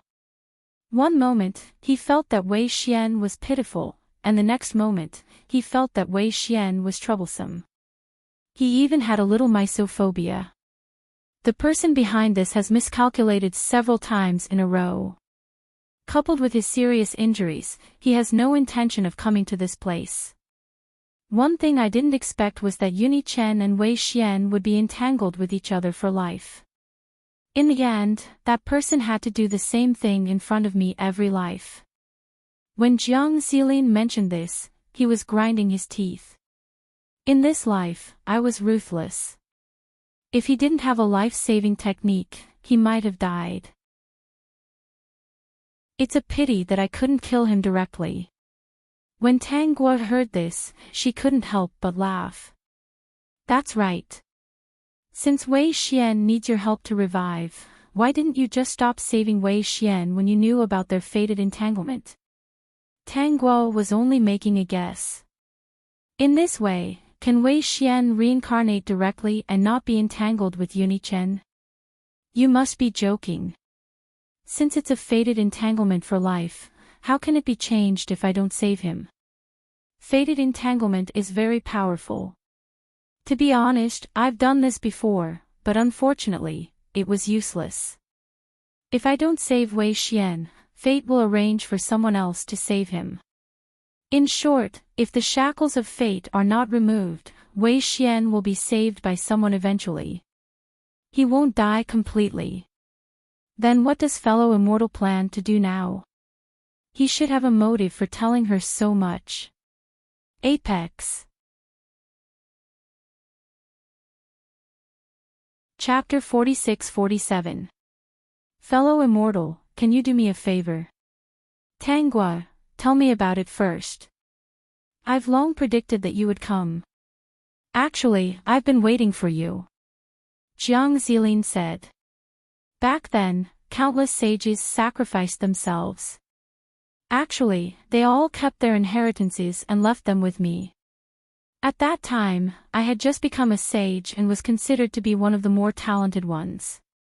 Those old men unanimously believed that I could complete this task and did not hesitate to seal me here. In order to let me escape the great calamity of the world, they even dismantled me. Tang Guo hesitated. Dismantled. It means dismantling the bones and burying them. However, this can be recovered for sages. It just needs some time. Jiang Zilin said. They were afraid that things would change, so they left their inheritances in my hands. They hoped that one day, these inheritances could be delivered to their descendants. Then how can I help you? I'll open the restriction first. Then, you can come in and help me open the seal. You just have to put my bones back together, Jiang Zilin said very casually. Then, Tang Guo felt the restriction being opened. She quickly jumped in. After she went in, the barrier closed again. The place where Tang Guo appeared was like a palace. It wasn't as magnificent as she had imagined. Instead, it was filled with mysteries. She felt as if she was in a very special world, and her connection with the outside world seemed to have been cut off. This place has already become a world of its own. Jiang Lin's voice rang in her ears. Take 7 steps forward and you'll see a white jade cauldron. Tang Guo followed Jiang Zilin's instructions and took 7 steps forward. Indeed, she saw a white jade cauldron. Take the cauldron away. My bones are buried under it. Tang Guo moved the cauldron away. She did not dig it up for the time being. Instead, she said, You're not tricking me. I won't trick you. Jiang Zilin said. Don't worry and dig. If you don't believe me, when you dig up the bones, you can drip your blood on it to form a contract. Then, I won't be able to harm you. Tang Guo knew this saying. After forming a blood contract, the owner of the bones would not be able to harm her. However, was this person a little crazy after being buried underground for so long that he was willing to do such a thing? Although it was only a blood contract, most people would not allow someone to do so. How old were you when you became a saint? Do you have any experience in the martial arts world? Jiang Zilin said, Fellow immortal, you don't have to doubt me. I'm not that stupid. The reason why you're doing this is because you're different. Tang Guo was curious. How am I different? Oh, you said that we were fated to be together. Could it be because of this? More or less, Jiang Zilin added when he saw that Tang Guo was not moving. Immortal friend, can you move now? You still haven't told me what fate you have with me. Jiang Zilin stammered for a while before saying, Marriage. System, pft. Ha ha ha ha ha, this system is dying of laughter. After all this time, it turned out to be a marriage. No wonder the scene became more and more strange towards the end. Tang Guo was also taken aback. Then, she laughed out loud. So if I help you, I have to compensate myself. This is fate. Fellow immortal, just let nature take its course. There's no need to force it. If fellow immortal is not willing, I can't force you. Jiang Zilin was afraid that Tang Guo would be angry. He turned and ran away. Back then, he agreed to take care of the aftermath because those old men said that he would only be able to preserve his legacy if he stayed behind. Because this tribulation could only be ended by his future Tao companion. The Peak. Chapter 46-48. However, the chances of his Tao partner appearing were very small. Due to some accidents, she might not appear again. Fortunately, his luck was good and she still appeared. Tang Guo squatted down and found a small shovel. She started digging. Have you had a Tao partner before? No, I have been single for 10,000 years. Those old men have already divined for me. The chances of my Tao partner appearing are very small. You said earlier that you wanted to pass on your sage inheritance to me because of marriage. Jiang Zilin, yes. Do you know that Taoist companions can also kill each other in order to fight for resources and cultivation techniques? If I had such a heart and your bones were still in my hands, wouldn't you be done for? Jiang Zilin, the old men have already divined that as long as you appear, it will be a great fortune. He did not feel any malice from her. Ever since she appeared, he felt the bond between them. But I don't want a Tao partner. Jiang Zilin, you don't have to force yourself.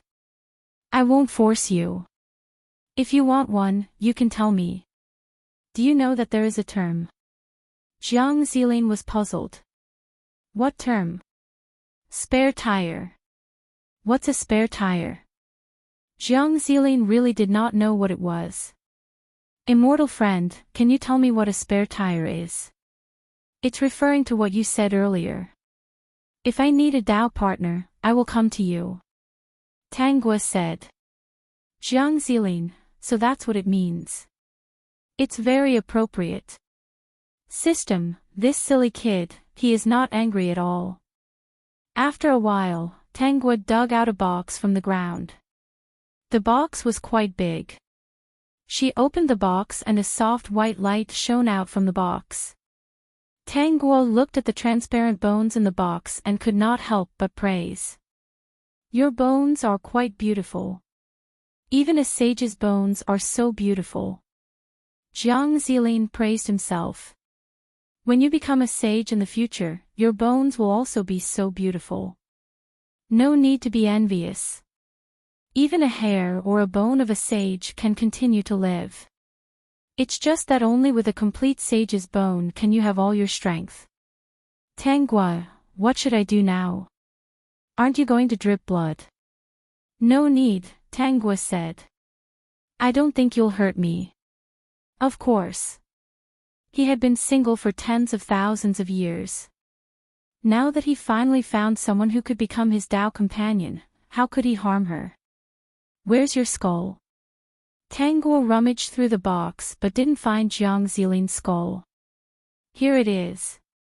As soon as Jiang Zilin finished speaking, Tanguo felt something. She raised her head slightly and saw a skull flying over from afar. It was still transparent and did not look scary at all. Instead, it looked like a piece of art. Jiang Zilin's skull flew in front of her. My soul is sealed in this skull. Next, help me put the other bones together and place the skull at the top. The seal will be automatically removed. All right.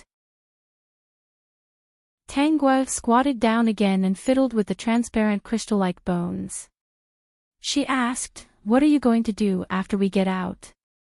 Follow you to the immortal world. What about after you go to the immortal world? Tanguo asked. Didn't you say that those seniors wanted you to help them pass the inheritance to their descendants? Aren't you going to do these things? I have to do it. Jiang Zilin answered. But it's not that easy to get the inheritance. When I recover, I'll set a test for them. Whether they can get it depends on their understanding and temperament. This is what those old men said. They can't give it away for free. Do you still have a recovery period? My flesh is gone. I need time to recover and let my flesh grow back. Jiang Zilin said. During this time, I'll follow you. Peek. Chapter 46-49. Tanguo, what can you do by following me? I don't keep idle people. You can't take advantage of me just because we're fated to be married. Jiang Zilin seemed to be thinking. The skull kept emitting a beautiful white light. Although I can't regrow my flesh for now, no one in the celestial world should be my match. If someone bullies you, I can help you fight back. Is that so? Tanguo seemed to be hesitating. Jiang Zilin became nervous. That's fine. Then it's settled. Okay. Jiang Zilin's skull swayed around Tanguo while she was piecing the bones together. She could hear that he was very excited. He even deliberately controlled his emotions to appear more stable. Did you come here specifically to find Wei Xian? Jiang Zilin tried to find a topic. Tanguo, yes. Then how do you plan to solve this? Although he knew that Tanguo could solve the shackles of fate, Jiang Zilin was still a little curious. Yuni Chen and I have a grudge. In the future, he will severely injure me for Wei Xian. Then, he will search my soul and destroy my cultivation. Tanguo previously thought that Yuni Chen was a heartless person. Now that she heard Jiang Zilin's words, she felt that Yuni Chen himself was probably such a person. It wasn't strange. Jiang Zilin was right. If such a person obtained the sage inheritance, it would be a disaster for the entire celestial world. When Jiang Zilin heard this, he was very shocked and also a little angry. This person is indeed unscrupulous. Fortunately, I didn't fall for it. If I foolishly gave the sage inheritance to him, I don't know what would happen in the future. He wasn't shocked that Tang Guo knew about the future. Since she came here, it wasn't strange that she knew about the future. She must have grasped some opportunity. Back then, those old men also had great foresight. They must have calculated that they couldn't avoid Yunichen's scheme, so they let him stay. That was very likely. According to those old men's nature, they would most likely fall for Yunichen's trick. Alright, do you think this will work? After Tang Guo finished piecing together Jiang Zilin's bones, she also took a few more glances. Although it was just a set of bones, because it was the bones of a saint, it was really very beautiful. It emitted a bright white light on the ground, which made people know at a glance that it was a treasure. If someone were to pick up a saint's bone and use it to refine a powerful artifact, it would definitely be very powerful. Jiang Zilin only felt that his bones were a little cold. Perhaps it was because he had not been pieced together for too long. His skull flew over and landed on the skeleton. He controlled the skull to fly to the ground and reminded Tang Guo, "It's a little dazzling later." Tang Guo understood. Was he asking her to protect her eyes? When Jiang Zilin's skull landed in its original position, a strong light was emitted. As Tang Guo was prepared, this strong light did not cause any irritation to her eyes. The strong white light made it impossible for Tang Guo to see clearly what had happened to Jiang Zilin, but she heard the sound of bones cracking. After a while, the white light disappeared, and a set of crystal-like bones stood in front of Tang Guo. The outside was even more lustrous than before. In the blink of an eye, there was an extra set of clothes on this set of bones. It was a white robe. If one didn't look at the front, they would really think that this was an elegant young master. She also saw a hairband hanging on Jiang Zilin's bones. Then, she heard Jiang Zilin muttering, "I forgot that I don't need the hairband for now." Tang Guo, top point. Chapter 4650. System, host, this guy is such a prick. He just came out and he wants to wear nice clothes and tie a hairband. Did he forget that he's just a skeleton? Look at his shiny head. It's so funny. Tang Guo, he's a little shameless. Jiang Zilin put away the hairband. Tang Guo happened to see that there were a few rings on his hand. There were all kinds of rings and they were especially beautiful. They were even glowing like gems. For a moment, she didn't know what to say. This set of bones was not ordinary. Jiang Zilin, do you want to wear a cloak? You won't scare people like this, but you'll definitely make many people think that you're a treasure. When the time comes, they'll come to snatch you, Tang Guo reminded him. Pass on a cloak and a mask. Jiang Zilin didn't refuse. You reminded me. That's how it should be. My bones are too beautiful. If I go out, I'm afraid that everyone will covet me. It'll be very troublesome. System, narcissist. Jiang Zilin found a cloak and hung it on his body. The hood of the cloak covered his bald and shiny skull. He also took out a mask and covered his skull. Then, he used a little trick to make his body bulge a little. If one only looked at the surface, they would only think that this person was very mysterious. They wouldn't suspect that the person under the cloak was a skeleton. How about this? Jiang Zilin asked. He even walked in circles in front of Tang Guo. From his actions, it seemed that he was very satisfied with his appearance. Tang Guo, pretty good. Jiang Zilin was satisfied. He formed a seal. Tang Guo instantly felt that the surroundings were different. Compared to before, there seemed to be more of a living person. Are you waiting for Wei Xian to come back? Why did you come to find Wei Xian? Jiang Zilin invited Tang Guo to sit at the white jade table. He even personally brewed tea for her. The tea was spirit tea. It had been many years, but it was very well preserved. When it was brewed, its fragrance spread. Just a sip would make one feel refreshed.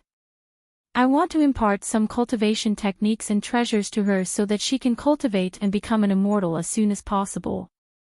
Then, she can go to the immortal world and find trouble with Unichen. She can expose his actions and let Unichen's reputation spread far and wide. After that, I plan to extract Unichen's soul. As long as Unichen doesn't die and his soul is under my control, there will be no such thing as fate. Jiang Zilin, that's a good idea. According to the frequency of Wei Xian going out, he should be back in a day. You can make some preparations in advance. Tang Guo took out a portrait. I've already prepared it. She opened the portrait. Jiang Zilin was surprised when he saw it. It was actually her portrait. Since I'm going to give her something, I can't do it secretly. I have to show my face, Tang Guo explained. Jiang Zilin thought for a while and nodded. That makes sense. Jiang Zilin finished brewing the spirit tea and poured a cup for Tang Guo. Try it. Tang Guo didn't stand on ceremony. The spirit tea's taste was indeed very attractive. It should be considered an ancient tea. She took a sip. It was just a small sip, but the tea flowed between her lips and teeth and didn't dissipate for a long time. There was also a surge of energy that flowed through her body and finally stopped at her dantian. It instantly raised her cultivation. Jiang Zilin saw that Tang Guo liked it. I have a lot of this tea. If you like it, I can give you some. Jiang Zilin was a man of action. He waved his hand and 6 white jade jars appeared on the table. When you finish drinking, come find me for more. Peak. Chapter 46-51. Tang Guo, then I won't stand on ceremony. My parents will probably like it too, so I can give them some to try. So there's something for your parents. Jiang Zilin finished speaking, and a few more jars appeared on the table. Do you think these are okay? They're all good stuff, but I can't accept your things for no reason. Tang Guo's face was full of suspicion. You said earlier that we were fated to be married. You're not thinking of using this to make me owe you something and then bind me to you, are you? Jiang Zilin said a little frantically, No, I didn't mean that. If you didn't mention it, I wouldn't have thought of that. Now that he thought about it, he did have that thought. But seeing Tang Guo's unhappy expression, he said, Jiang Zilin, don't like to force people to do things they don't like. You can rest assured. I'm giving you these because I want to. Alright, I also don't think you're that kind of person. System, does this count as pretending to be innocent after getting a bargain? Tang Guo wanted to get down to business. When we reach the celestial realm, can you divine who Unichen's original body is? It's not easy. The other person should have some kind of magic treasure on him or where he lives that can hide from the heavens. However, if that person appears in front of me, I will be able to sense it. But last time I beat him up so badly that he probably won't be able to recover for thousands of years. He probably won't show himself too ostentatiously. Jiang Zilin thought that Tang Guo was worried that that person would cause trouble and comforted her. I'll follow you from now on. You can do whatever you want. I'm invincible now. I see. With Jiang Zilin's words, Tang Guo wasn't worried anymore. She stood up with the portrait. I'll go out and make some arrangements. When Wei Xian gets the portrait, I'll return to the celestial realm. Wei Xian was still cultivating hard and had encountered many troubles. For cultivation resources, she had no choice but to go out and take risks often, causing her to be covered in injuries. If Jiang Zilin hadn't helped her protect the child in her womb, under such intense cultivation, even if the child was saved, there would have been problems sooner or later. After Tang Guo finished making arrangements, she returned to Jiang Zilin's place and found him staring at the tea in his teacup. He had even put a hand bone in the teacup. "What are you doing?" "I'm drinking tea," Jiang Zilin replied. Tang Guo saw that the tea in the teacup had indeed decreased by a lot. She suddenly thought of the dragon with only bones left in a certain world. The way it drank wine was similar to Jiang Zilin's, soaking it in its bones. However, the dragon was much more unlucky than Jiang Zilin. Its flesh had been shaved off. Jiang Zilin, on the other hand, took the initiative to decompose the flesh and blood, leaving only the bones behind. He then asked someone to help him dismantle them and put them into a box. That dragon was unable to regrow flesh and blood, but Jiang Zilin was a saint, so he could regrow flesh and blood. Tang Guo thought of something. If she ate barbecued meat in front of Jiang Zilin, the other party would probably cry. System, too bad, too bad. Jiang Zilin didn't know what Tang Guo was thinking, so he happily chatted with her about the past. They were all stories between him and the sages during the ancient times. At that time, Jiang Zilin was extremely talented and had cultivated to the saint realm in a very short period of time. If it wasn't for the arrival of the great tribulation of heaven and earth, he would have been able to enjoy his glory. He also didn't expect that he would be entrusted with such a heavy responsibility not long after becoming a saint. Those sages really don't exist anymore. Jiang Zilin said, yes. If they gave up on this world, they still had a chance to survive and go to the void to find another holy land for cultivation. However, they chose to protect this place, so they all sacrificed themselves. Peak. Chapter 46-52. The next day, just as Jiang Zilin had said, Tang Guo heard movement outside the cave. She used her divine sense to scan and saw a beautiful woman walk in. Jiang Zilin said, Wei Xian is back. If Tang Guo hadn't wanted to see Wei Xian take the things, Jiang Zilin would have gone out to take a look. He had been cooped up here for many years and couldn't hold himself back. You seem to be injured. Tang Guo sensed the bloody aura on Wei Xian's body and scanned her body. As expected, there were injuries all over her body.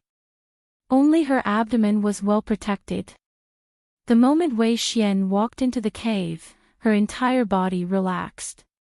She had clearly lost her memories. She didn't know why she had to cultivate so hard. There seemed to be a voice in her heart telling her that she had to become stronger. She touched her abdomen. Even if she didn't want to become an immortal, she had to do it for the sake of her child. She also wanted to know why she had lost her memories because she was very busy. Whose child was this? Why wasn't that person here? If that person was dead, she had to keep the child. If that person had betrayed her, she had to get her memories back. The child was that person's, and also hers. So what did it have to do with that person if she raised her child? With such thoughts, Wei Xian started to heal. After a while, Wei Xian felt that something was wrong. She hurriedly stood up and realized that there was something wrong with the place she had been sitting. Looking closely, the stone bed she had been sitting on was actually clean. The blood on it seemed to have been absorbed. Wei Xian understood that this stone bed was probably not ordinary. Tang Guo and Jiang Zilin were below, listening to Wei Xian knock on the stone bed. After a while, Wei Xian finally found the box that Tang Guo had left in the stone bed. Inside the box were secret cultivation manuals, some defensive treasures, and pills. Of course, there was also a portrait of her.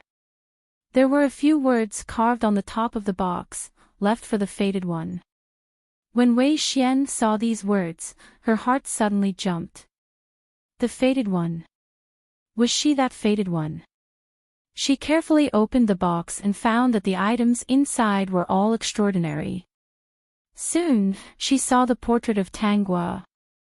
When Wei Xian saw the portrait, he understood that this was the owner of the item. She then looked at the items left in the box. They were too important to her. With these things, she wouldn't have to go out on adventures often. She only needed to cultivate in peace and go out to gain experience when appropriate. Wei Xian unfolded the portrait and hung it on the wall.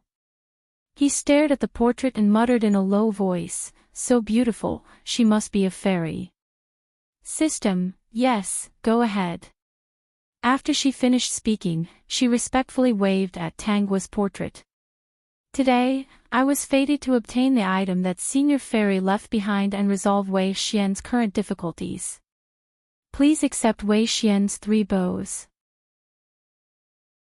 After Wei Xian finished inspecting the items, especially the cultivation manual, her hands were trembling. Her greatest difficulty at the moment was that her cultivation technique wasn't good enough. Every time she ventured into dangerous places, she wanted to obtain a complete cultivation technique. Now that he obtained such a secret manual, Wei Xian already started cultivating. Many days later, Wei Xian opened his eyes. She walked in front of the portrait and knelt down with a plop. Senior Fairy left a cultivation technique for Wei Xian. She can be considered Wei Xian's master now. Master, please accept a bow from your disciple. Wei Xian was truly grateful. With this cultivation technique, her future cultivation would be smooth even if she didn't have anything else. Tanguo was drinking tea, but when she suddenly heard this, she almost spat it out. Top point.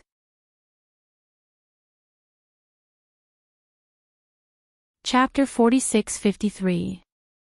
Luckily, the teacup was of good quality and didn't break from her grip. After Wei Xian paid his respects, she felt the bond between them. So, did she have another disciple? Wei Xian had a good temperament and talent. Forget it, it was nothing. Jiang Zilin's exposed hand was calculating something. Wei Xian has been pitiful for so many lifetimes. His luck has finally changed. What did you calculate? Jiang Zilin withdrew his hand and hid it in his robes. The path to immortality is limitless. The old men didn't lie to me. As long as you appear, everything can be solved. Jiang Zilin was in a good mood.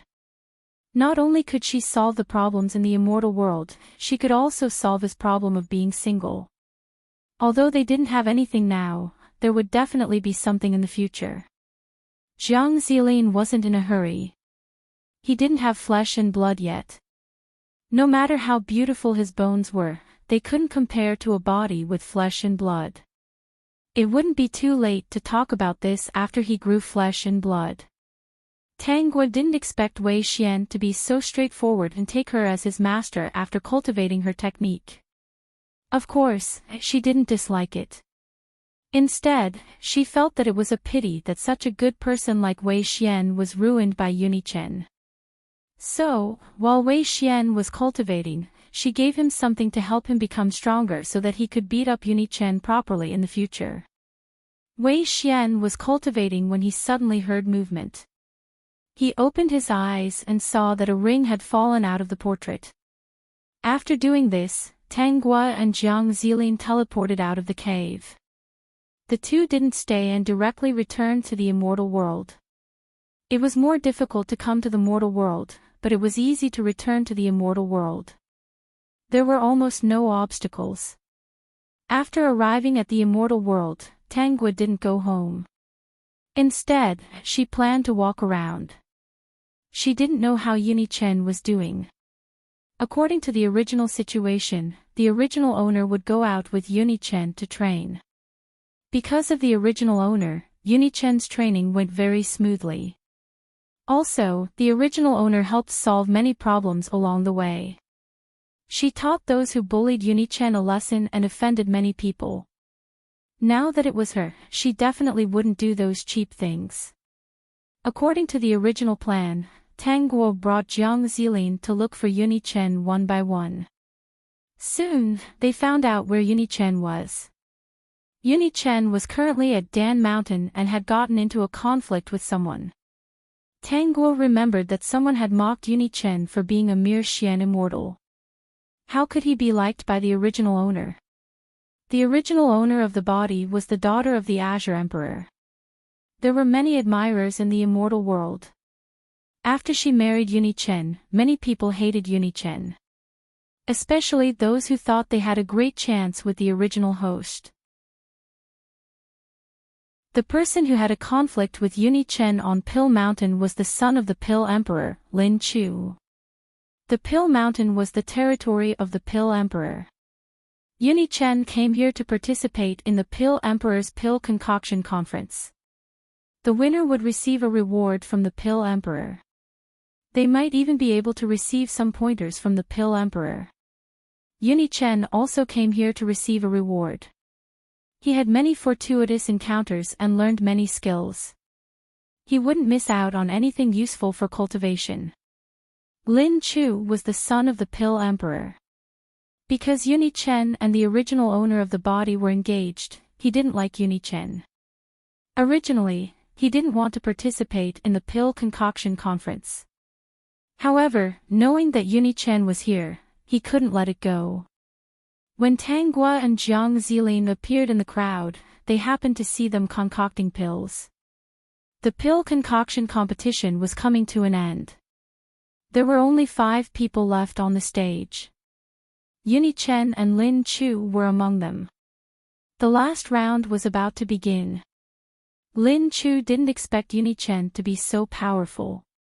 However, he believed in his own abilities. As the son of the Pill Emperor, how could he lose to a nobody? It would be embarrassing. Tang Guo looked at her memories. In the last round, the original owner gave Uni-Chen a top-grade alchemy furnace. Using the top-grade alchemy method, Uni-Chen won against Lin Chu by a narrow margin. This time, she wouldn't give it to him. Chapter 46-54. Uni-Chen didn't know that Tang Guo had appeared below the stage. He was now wholeheartedly thinking about how to deal with the last round. He had already done his best to continue for so many rounds. If Lin Chu hadn't participated, the final winner of this alchemy conference would definitely have been him. Lin Chu was the son of a Pill Emperor after all. It was also because Lin Chu didn't think highly of him in the beginning that he used some tricks to tie with Lin Chu. The first few rounds of the alchemy conference seemed to be used to prove one's ability. The final round would determine the true winner. Uni-Chen frowned as he thought. When the spiritual herbs were distributed, he had no other choice but to bite the bullet and refine pills. Anyone with a discerning eye could see that in the last round, Lin Chu was better than Uni-Chen. Of course, Uni-Chen wasn't that bad either. He was just slightly inferior. This Uni-Chen's ability is indeed not small. Jiang Zilin's voice sounded in Tang Guo's ear.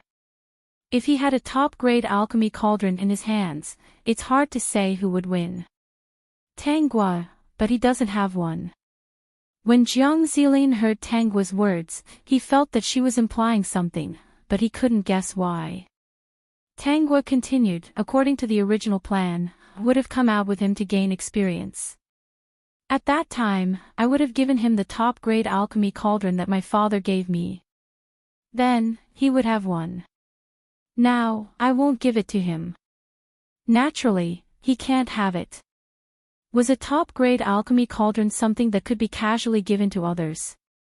This Uni-Chen was just a cruel and unscrupulous person. He didn't remember anyone's good deeds. He was a typical ungrateful and selfish person. Jiang Zilin could hear the anger in Tang Guo's voice. He had never comforted anyone before and didn't know how to arrange things. However, he still said, "Don't be angry. He will definitely lose today. Let me tell you something else. Uni-Chen's borrowed luck is dissipating." Tang Guo was a little surprised. Borrowed luck? He borrowed Wei Xian's and yours. If I'm not wrong, it should be Uni-Chen himself who did this. It's very easy for an almighty from the world of immortals to scheme against a few juniors. Tang Guo suddenly understood that Wei Xian's appearance and her encounter with Uni-Chen might have been part of someone's plan. Now that she thought about it, it seemed to be true. Ever since Uni-Chen and Wei Xian got married, everything had been smooth sailing. Uni-Chen improved very quickly. Wei Xian's innate talent wasn't bad, but his cultivation speed wasn't as fast as Uni-Chen's. After Uni-Chen left and Wei Xian revived, his cultivation speed seemed to have increased again. Uni-Chen's life in the immortal world was very bumpy. If he didn't have someone to help him, he might not even be able to survive in the immortal world. Ever since he met the original owner of the body, everything had been smooth sailing. It was as if he had cheated. The original owner's innate talent was also very good, but after Uni-Chen appeared, her cultivation speed slowed down. However, many people thought that the higher the cultivation level, the harder it was to cultivate. They didn't think that there was anything wrong with the original owner's cultivation speed.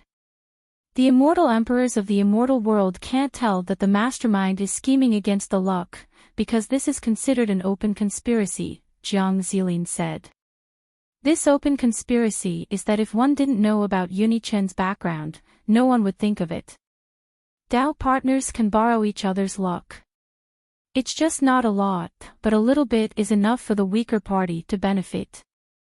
Tang Guo said, "I'm really getting more and more curious about who's scheming against us." Apex. Chapter 46-55. As long as I can see that person, I will be able to recognize him, Jiang Zilin said. Soon, their gazes landed on the stage.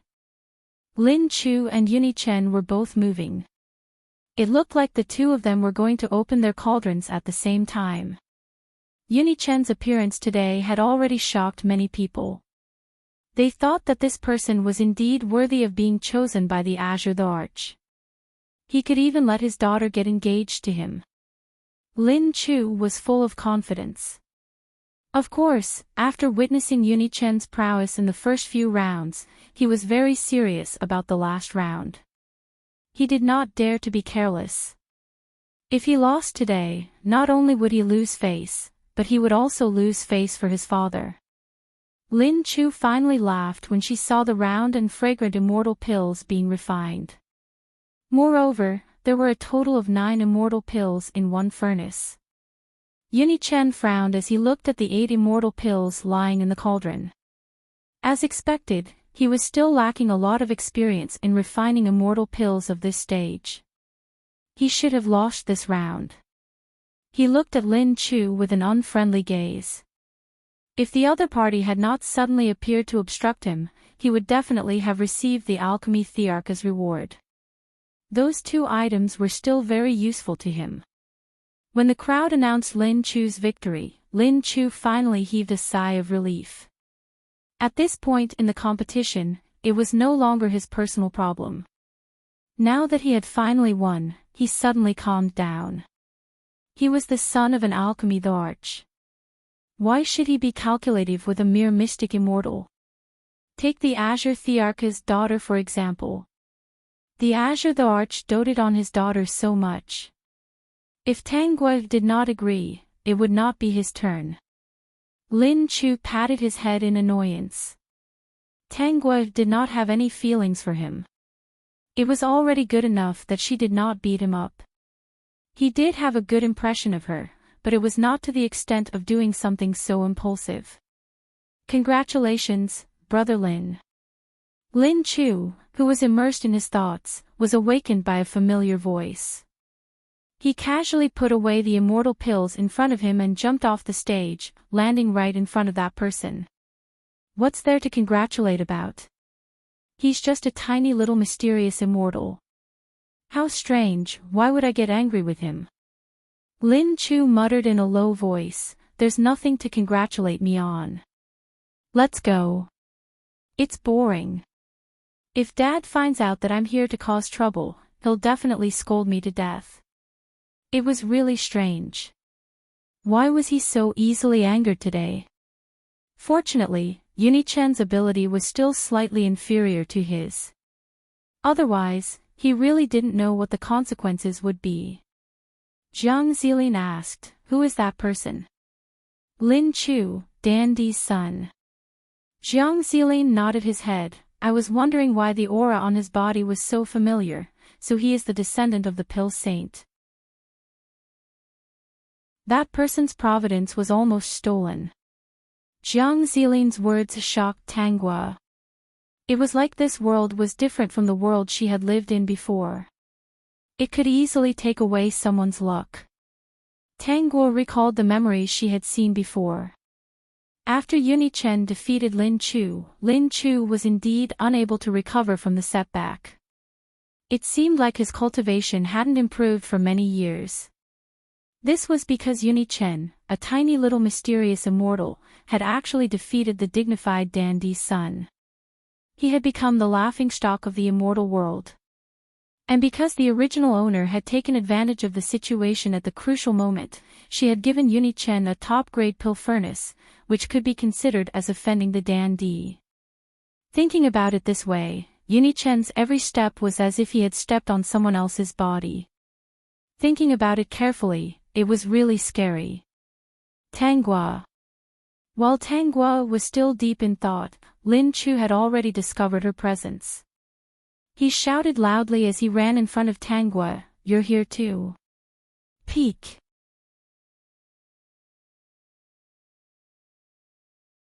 Chapter 46-56.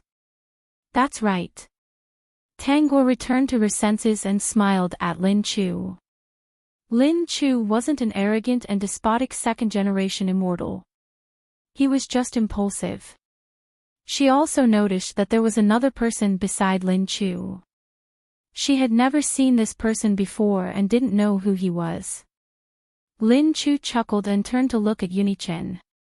Are you here to watch him compete? You can say that.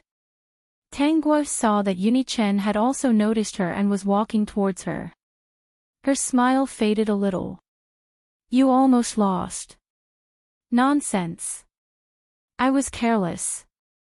I didn't think that a mere mystic immortal would have such great ability. Lin Chu didn't admit that he would lose.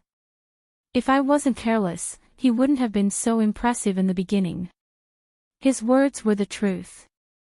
This time, he had learned his lesson. He definitely wouldn't dare to do such a thing again.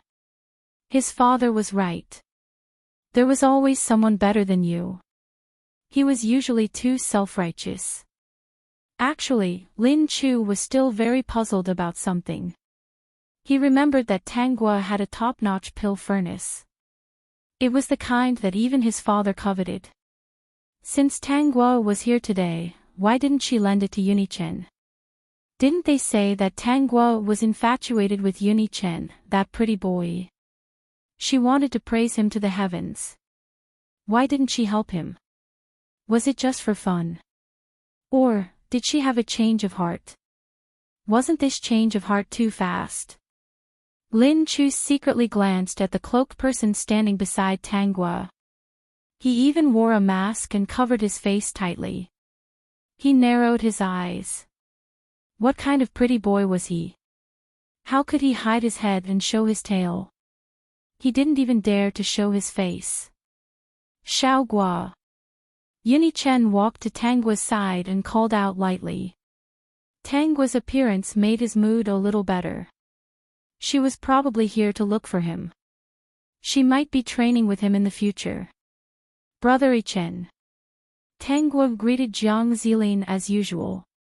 Instantly, she felt a slight change in Jiang Zilin's aura. However, it was only for a moment before Jiang Zilin withdrew all of his aura. Yuni Chen also noticed Jiang Zilin's attire and felt that this person was very strange. However, when he looked around, there was no one else around. He remembered that Tang Guo would usually have someone accompanying her when she went out. Emperor Qing had even arranged 2 people to protect him. Therefore, he guessed that this person who did not show his face must be an expert arranged by Emperor Qing. Everyone in the immortal world knew how much the Azure the Arch doted on his daughter. Brother Chen, you seem to have improved a lot. Father was right. You have to go out and gain experience to improve quickly. Tang Guo praised him first. Yuni Chen was used to Tang Guo's praise, so he didn't feel much. Instead, he asked, "Are you also out to gain experience?" "No, I'm out to play." Tang Guo hurriedly said, "Brother Chen, you don't have to worry that I will disturb you. Father has already told me about the importance of this. I was just passing by this time and heard that you were here, so I came to take a look. I definitely didn't mean to disturb your training." Yuni Chen had a bad feeling in his heart. Indeed, he heard Tang Guo say, "Brother Chen, don't worry about your training. I won't disturb you. Father said that with your talent, if you train and cultivate more, your cultivation will improve very quickly. In order for you to reach the immortal monarch realm as soon as possible, I know that I can't disturb you. Let her train with Yuni Chen. Forget it. Her luck was so good. There must be treasures everywhere. Yuni Chen's soup would be enough for him to eat." Peak.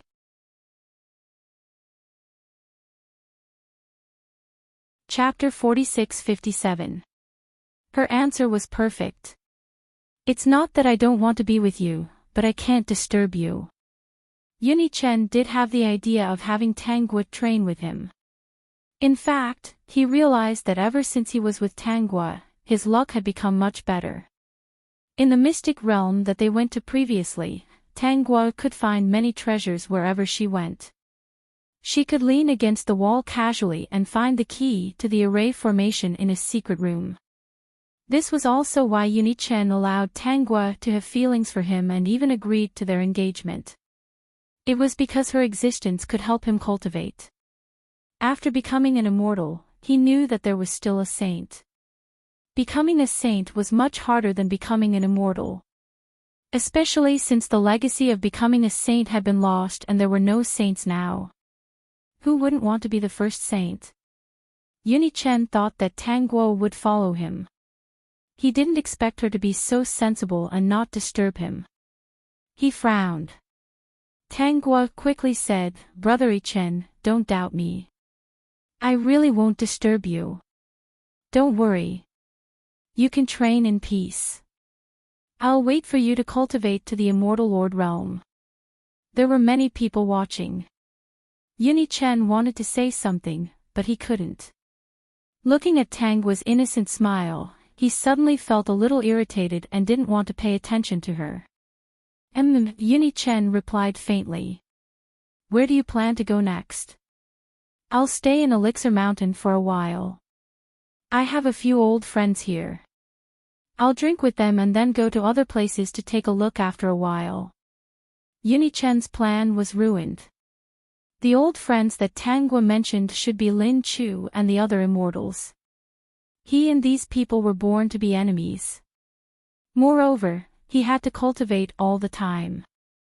He didn't know how long Tang Guo would stay, so he naturally couldn't stay here and waste time. "Brother Chen, go and train. You don't have to accompany me. I know you're doing this for our future." Her words made Yuni Chen feel as if a fishbone was stuck in his throat. However, that was how he appeared on the surface, so he only grunted and left. Tang Guo didn't say anything like before, which made Yuni Chen very depressed. Tang Guo touched the storage ring on her finger. "What do you think? What a joke. How was that possible?" She would rather feed her things to the dogs than give them to Yuni Chen. "Tang Guo, have you changed your mind?" Chen had been gone for a long time. Lin Chu and Tanghua had also changed places. Lin Chu also called a few other people that Tanghua was familiar with to come to a tea house in Danshan City. It had indeed been a long time since these second-generation immortals had gathered. Ever since Tanghua became infatuated with that brat named Chen, she had shattered the hearts of many second-generation immortals. In reality, they also understood that even if Tanghua hadn't become infatuated with Chen, they still wouldn't have had a chance. What do you mean? Tanghua didn't quite understand. A strange expression appeared on Lin Chu's face. Don't deny it. You treated Chen the same way you treated Chen before. You couldn't wait to hang on to him before, but now it seems like you can't wait for him to scram. Speaking of which, why don't you introduce this person beside you? Is this the new gigolo you've fallen for? Tanghua, you really know how to play. Everyone else chimed in. They had been a little angry with Chen before, but now that they knew the truth, they suddenly sympathized with Chen in their hearts. Tanghua, Jiang Zilin. He actually hoped that this would be the result. These second-generation immortals really had good taste. Lin Chu, I think you've misunderstood. Tanghua tried to explain. Lin Chu hurriedly waved his hand. I know. Don't worry, we all grew up together. I'll help you keep this a secret and won't tell anyone.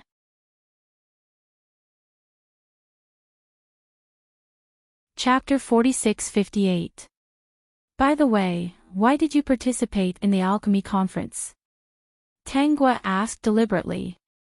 According to normal circumstances, Lin Chu shouldn't have gone. Even if he was a second-generation immortal, he wouldn't be that stupid. Just because of a small profound immortal, he lowered his status to compete with the other party. Just thinking about it made him feel suffocated. No matter if he won or lost, Lin Chu wouldn't get a good evaluation. If he won, as the son of a pill emperor, shouldn't that be the case? If he lost, then he was finished. He was the son of a pill emperor, but he actually lost to a nobody. It was equivalent to being Chen's stepping stone. Speaking of this, Lin Chu's expression was also very ugly. Maybe my brain went haywire at that time. He even glared at Tanghua. Wasn't it because of you? If you didn't like that pretty boy, would I have been so impulsive? So you're saying that it was because of me? Tanghua asked with a smile. Lin Chu gave up resisting. Just take it that I couldn't swallow my anger. Only if my brain went haywire would I do something irrational because you liked that pretty boy. My father probably knows about it now. I don't know how he'll deal with me. I plan to go out and hide. Tanghua realized that the person beside Lin Chu just now wasn't here. She asked, who was the person beside you just now? A good friend I met by chance. Lin Chu's expression was strange. No way. Are you eating from the bowl while looking at the pot? Without waiting for Lin Chu to continue speaking, Tanghua picked up the teacup and threw it at his face. Lin Chu hurriedly caught it and begged for mercy. He's a good friend. I met him during my training. I think he's a good person. His name is Jiang Chuang. He knew that we were familiar with each other and didn't want to disturb us, so he left first. Speaking of Jiang Chuang, Lin Chu's expression suddenly changed. Everyone else's expression froze. They all saw Lin Chu's change. Sweet potato Lin Chu came back to his senses. Seeing that everyone was looking at him, he said, I just remembered something. It was Jiang Chuang who told me about Chen's participation in the alchemy conference. He also told me a lot. Chen, a mere Xian immortal, was able to gain the favor of Emperor Qing's daughter. His words clearly showed that he was slapping the faces of us, the second generation of immortals. Do you mean that Jiang Chuang deliberately provoked you to make a fool of you? Tangua asked. In fact, she just said it casually. She didn't expect this to be involved. She and Jiang Zilin looked at each other. Could it be that Jiang Chuang was also arranged by that person? If that was the case, wasn't he trying to sow discord between the immortal emperors of the immortal world? Lin Chu's face darkened. Now that I think about it carefully, that's most likely the case. If I was alone or with you guys, I definitely wouldn't have done it so impulsively. We all know the importance of this kind of thing. In this kind of meaningless competition, only people of our status would be at a disadvantage. If we won, it wouldn't be glorious. It would even make people think that we're bullying others. Did you find Jiang Chuang's tracks? Tangua asked Jiang Zilin, who was beside her. Everyone else's eyes widened. Could it be that they guessed wrong? I found it. Jiang Zilin said. Wait for me. After saying that, Jiang Zilin's figure disappeared in front of everyone's eyes. Just as they were shocked, Jiang Zilin appeared in the same place in a flash. This was done in the blink of an eye. Jiang Zilin placed a half-burnt paper man on the table. Everyone stared at the paper man in confusion. Paper puppet. Tangguo was surprised. It was different from the paper puppet in her hands. Paper puppets that could reach the level of true immortals were slightly more troublesome to refine. Paper puppets of this level couldn't be used in worlds that didn't have cultivation power. If they weren't careful, the world would be destroyed. Jiang Chuang's aura. Lin Chu held the paper puppet and sniffed it. So, this is Jiang Chuang. Damn.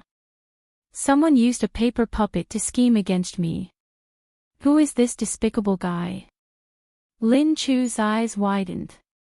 How much hatred does he have? He spent so much to scheme against me. Does he feel good after seeing me make a fool of myself? I don't have anyone right. Tangguo was silent. That person wanted to scheme against the luck of these second-generation immortals and then cause chaos in the immortal world. Was he trying to fish in troubled waters? If all the luck can be calculated on one person, that person might be able to accumulate luck and become a sage. Jiang Zilin transmitted his voice to Tangguo.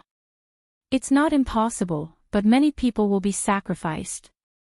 He probably felt that it was hopeless to break my restriction, so he chose this method. Peak.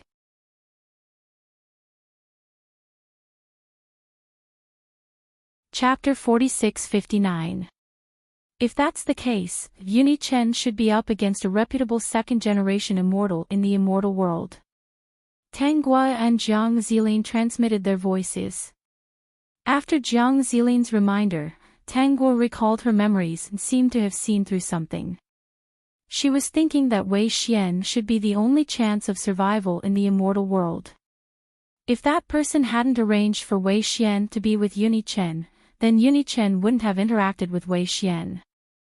If he didn't have interacted with Wei Xian, then he wouldn't have killed Wei Xian by severing his emotions. Without this ill-fated relationship, Wei Xian wouldn't have killed Yuni Chen in the end. Then, the two of them wouldn't have been entangled for eternity. This way, that person's scheme would never have been completed. She found the conflict between Yuni Chen and the second-generation immortal in her memories. Tangguo's gaze landed on Lin Chu, who was still filled with hatred. Based on the current situation, Lin Chu's crisis could be considered resolved. According to that person's calculations and arrangements, Yuni Chen should have approached the next person and planned to steal their fate. Lin Chu, I'm leaving. Tangguo's sudden words stunned Lin Chu. Didn't you say you were going to stay at the Elixir Mountain for a while? Before he met Tangguo, Lin Chu was still a little angry. Yuni Chen, a mere abstruse immortal from the lower world, had actually defeated many second-generation immortal and won Tangguo's heart. Now that he saw Tangguo and saw a gigolo beside her, he wasn't angry at all. Also, Tangua's attitude towards Yuni-chen didn't seem like she was going to stick to him eagerly. What was there to be angry about? Wasn't it just the prettiest girl among the second-generation immortal taking a fancy to a gigolo? Maybe she would hate him that day. Look, how long had it been and there were already other gigolos? I suddenly wanted to go somewhere else. Lin Chu looked at Jiang Zilin and thought to himself, like hell I'd believe you. I told Yuni-chen that I wanted to stay on Dan Mountain and take a look. After Yuni-chen left, she couldn't wait to take her new gigolo on a sightseeing tour. Lin Chu suddenly realized why Tangua asked Jiang Zilin, the gigolo, to wear a mask. She definitely didn't want to expose his identity. Yuni-chen might misunderstand that Jiang Zilin was just a follower if he dressed up mysteriously. Tangua found that there was something wrong with Lin Chu's eyes. Why did he look like he worshipped her? She shouldn't have done anything, right? Okay, go ahead. Have fun. Lin Chu didn't stop her anymore. He even whispered, you really know how to have fun. Be careful. Tangua was speechless. What was this? She always knew that Lin Chu was a master of imagination. She didn't know what he was thinking in such a short time. In that case, she'd better leave quickly. If she stayed on Dan Mountain, she didn't know what Lin Chu would think.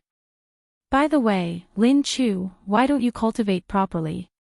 Tangua wanted to reveal something to Lin Chu. She directly transmitted the last sentence to him.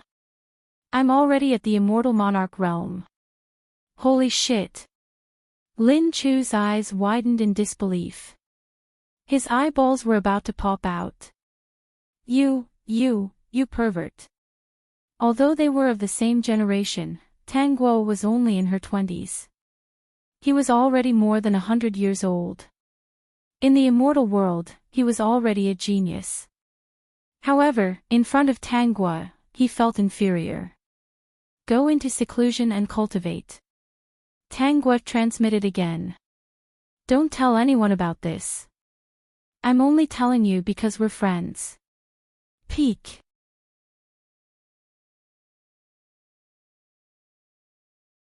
Chapter 4660. Lin Chu shook his head. No, you're obviously here to attack me. We're not friends. Why would I, Lin Chu, do this? You've been attacking my friends ever since I was young. Cultivate well. Something is about to happen. Be careful and don't get angered too easily. Be careful. Today's matter isn't simple. Tangua reminded him before leaving. Lin Chu had a good relationship with her. Pil Emperor had a good relationship with her father as well. In fact, the 8 immortal emperors of the immortal world had a good relationship with each other. That was why they were able to maintain peace in the immortal world. In Tangua's memories, she found that Yuni-chen's appearance had indeed affected the relationship between the 8 immortal emperors. For example, in her memories, the original owner had taken out a top-grade pill furnace to help Yuni-chen, causing Lin Chu to lose face. Because he lost to a mere Xian immortal, and because someone beside Lin Chu had bewitched Lin Chu lost his mind. His fate was stolen, and his cultivation couldn't improve for many years. Pil Emperor didn't say anything on the surface. In fact, he was estranged from her father. That Lin Chu was extremely talented in pill refining and was the only son of Pil Emperor. It would be strange if Pil Emperor wasn't angry. Another example was the place she was going to next. It was the Desolate Sea. A secret realm was about to appear in the Desolate Sea. Below the Desolate Sea was Dragon Emperor's son, Aoxian. In her memories, Dragon Emperor's son had died. News spread that Lei Yu had killed Aoxian for the treasures in the secret realm. After Lei Yu killed Aoxian, he fled for his crimes. Tangua was silent. How was that possible? The second generation of immortals usually had a good relationship. Even if they didn't have a good relationship, they wouldn't plot to kill someone. At most, they would beat him up. What are you thinking about? Let's hurry to the desolate sea. A secret realm is about to appear. Tangwa didn't hide anything. She remembered that she had Jiang Zilin with her. He should be able to help. Ao Xian and Lei Yu are in trouble. Let's go take a look. Ao Xian, Lei Yu. Jiang Zilin muttered. Dragon Sage and Thunder Sage's descendants. Let's go take a look. Jiang Zilin was still very happy to meet the descendants of the old men as soon as he arrived. He also wanted to take a look at their situation in advance. When the time came, he would set the test according to their actual situation. If they didn't pass, then they wouldn't pass on the inheritance. They would wait until their descendants passed. I'll take you there directly. Jiang Zilin said. Tangwa didn't refuse. The earlier she went, the better. She didn't want Ao Xian to be schemed against, and it would be impossible to save him. She was getting more and more curious about who was behind such a big game of chess. She didn't intend to tell the 8 great immortal emperors about this. Let's not talk about whether they would believe it or not. She wasn't sure who did it. What if that person was one of the 8 great immortal emperors? Then wouldn't she be exposed? She wouldn't be able to find that person. After Jiang Zilin got Tangwa's permission, he held her waist and instantly teleported her to the Huanghai Sea. Given Tangwa's cultivation base, she could casually use teleportation in the lower planes. However, in the immortal plane, the range of her teleportation would be very small, so small that it would be visible to the naked eye. The Sage Realm is indeed different. We arrived at the Huanghai Sea in an instant. Tangwa praised. Jiang Zilin said, with your talent, it's only a matter of time before you become a sage. When you reach the Immortal Emperor realm, I will pass on the Sage Realm to you. Tangwa smiled and jumped into the sea with Jiang Zilin. They went to find where Ao Xian was cultivating. Ao Xian was different from the rest of the dragon race. He was a weirdo in the dragon race. He didn't like shiny treasures. He only liked to live in such a desolate place. The more desolate it was, the better. Peak.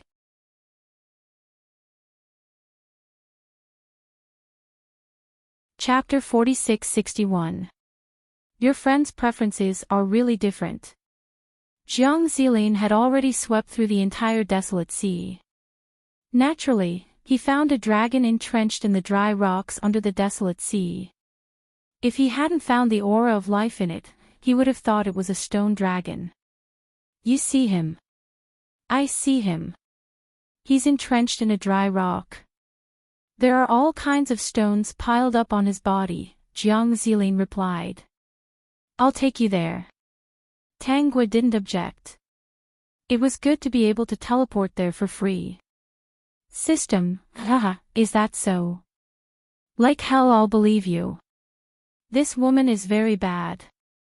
Jiang Zilin instantly brought Tangwa to Ao Xian. What appeared in front of them was a huge dragon covered in stones. This guy likes to sleep in the garbage. Tangwa was speechless when she saw it. Who is it? With such a loud voice, Ao Xian couldn't continue cultivating. He turned over and shook off the stones and water plants on his body. A huge dragon head instantly stared at Tangwa. Ao Xian, who was about to explode in anger, was stunned. Tangwa. What are you doing here? No, how did you come in quietly? Didn't I set up a restriction? Why didn't I feel you breaking the restriction? Ao Xian was shocked. Did your cultivation level increase again? You can say that. There's no justice in this world. Ao Xian's body rolled, and the seawater above him rippled violently. However, it was only an instant. He had turned into a human. Ao Xian was different from the other dragons. The other dragons liked to dress up elegantly. Ao Xian, on the other hand, was dressed simply, as if he was a vegetarian. Ao Xian waved his hand, and the surrounding area was cleaned. He took out a table and a stool, and invited Tanggua to sit down. Only then did he notice Jiang Zilin. He was shocked. He didn't notice this person just now. "This is my friend," Tanggua introduced. "Jiang Zilin. We came out to play together." Ao Xian was puzzled. "Isn't the gigolo you like called Unichen? I heard that you chase after him every day and bring him along wherever you go. I was just wondering if the person beside you was him. If he is, then those outstanding talents of the immortal world did not lose unjustly. So, why aren't you with Unichen? Aren't you crazy about him? Did he have a change of heart?" Tanggua. "No, she didn't have such a group of imaginative friends. My father said that Brother Ichen needs to grow. If I stay by his side, I'll hinder his growth. So, I won't follow him and let him gain experience on his own. Only when he reaches the immortal monarch realm can he marry me." Ao Xian nodded. "That's right. It's not a good thing to be protected by you all day long. That pretty boy is quite lucky." Jiang Zilin didn't feel comfortable hearing that, but he knew that Tanggua couldn't have anything to do with Unichen. She couldn't wait to kill him, so he felt relieved. "Why are you here this time?" Ao Xian went straight to the point. "Don't tell me you're here to see me." "I'm really here to see you," Tanggua said. "I saw that you don't have long to live. As a friend, I won't leave you in the lurch. When did you learn to brag? I don't have long to live. How could I?" Ao Xian didn't care. He was sleeping here. Who would he offend? He was the son of the Dragon Emperor. Who would dare to do anything to him? Ao Xian, believe it or not, the desolate sea will become lively. Peak. You're tuning into the LoveLore Library YouTube channel. We're so grateful for your support, and don't forget to subscribe to join us on this incredible journey through captivating stories. Your generosity through donations truly makes a world of difference, as it's the primary source of revenue that allows me to expand and enhance this channel for you. Thank you from the bottom of my heart for being a part of this adventure.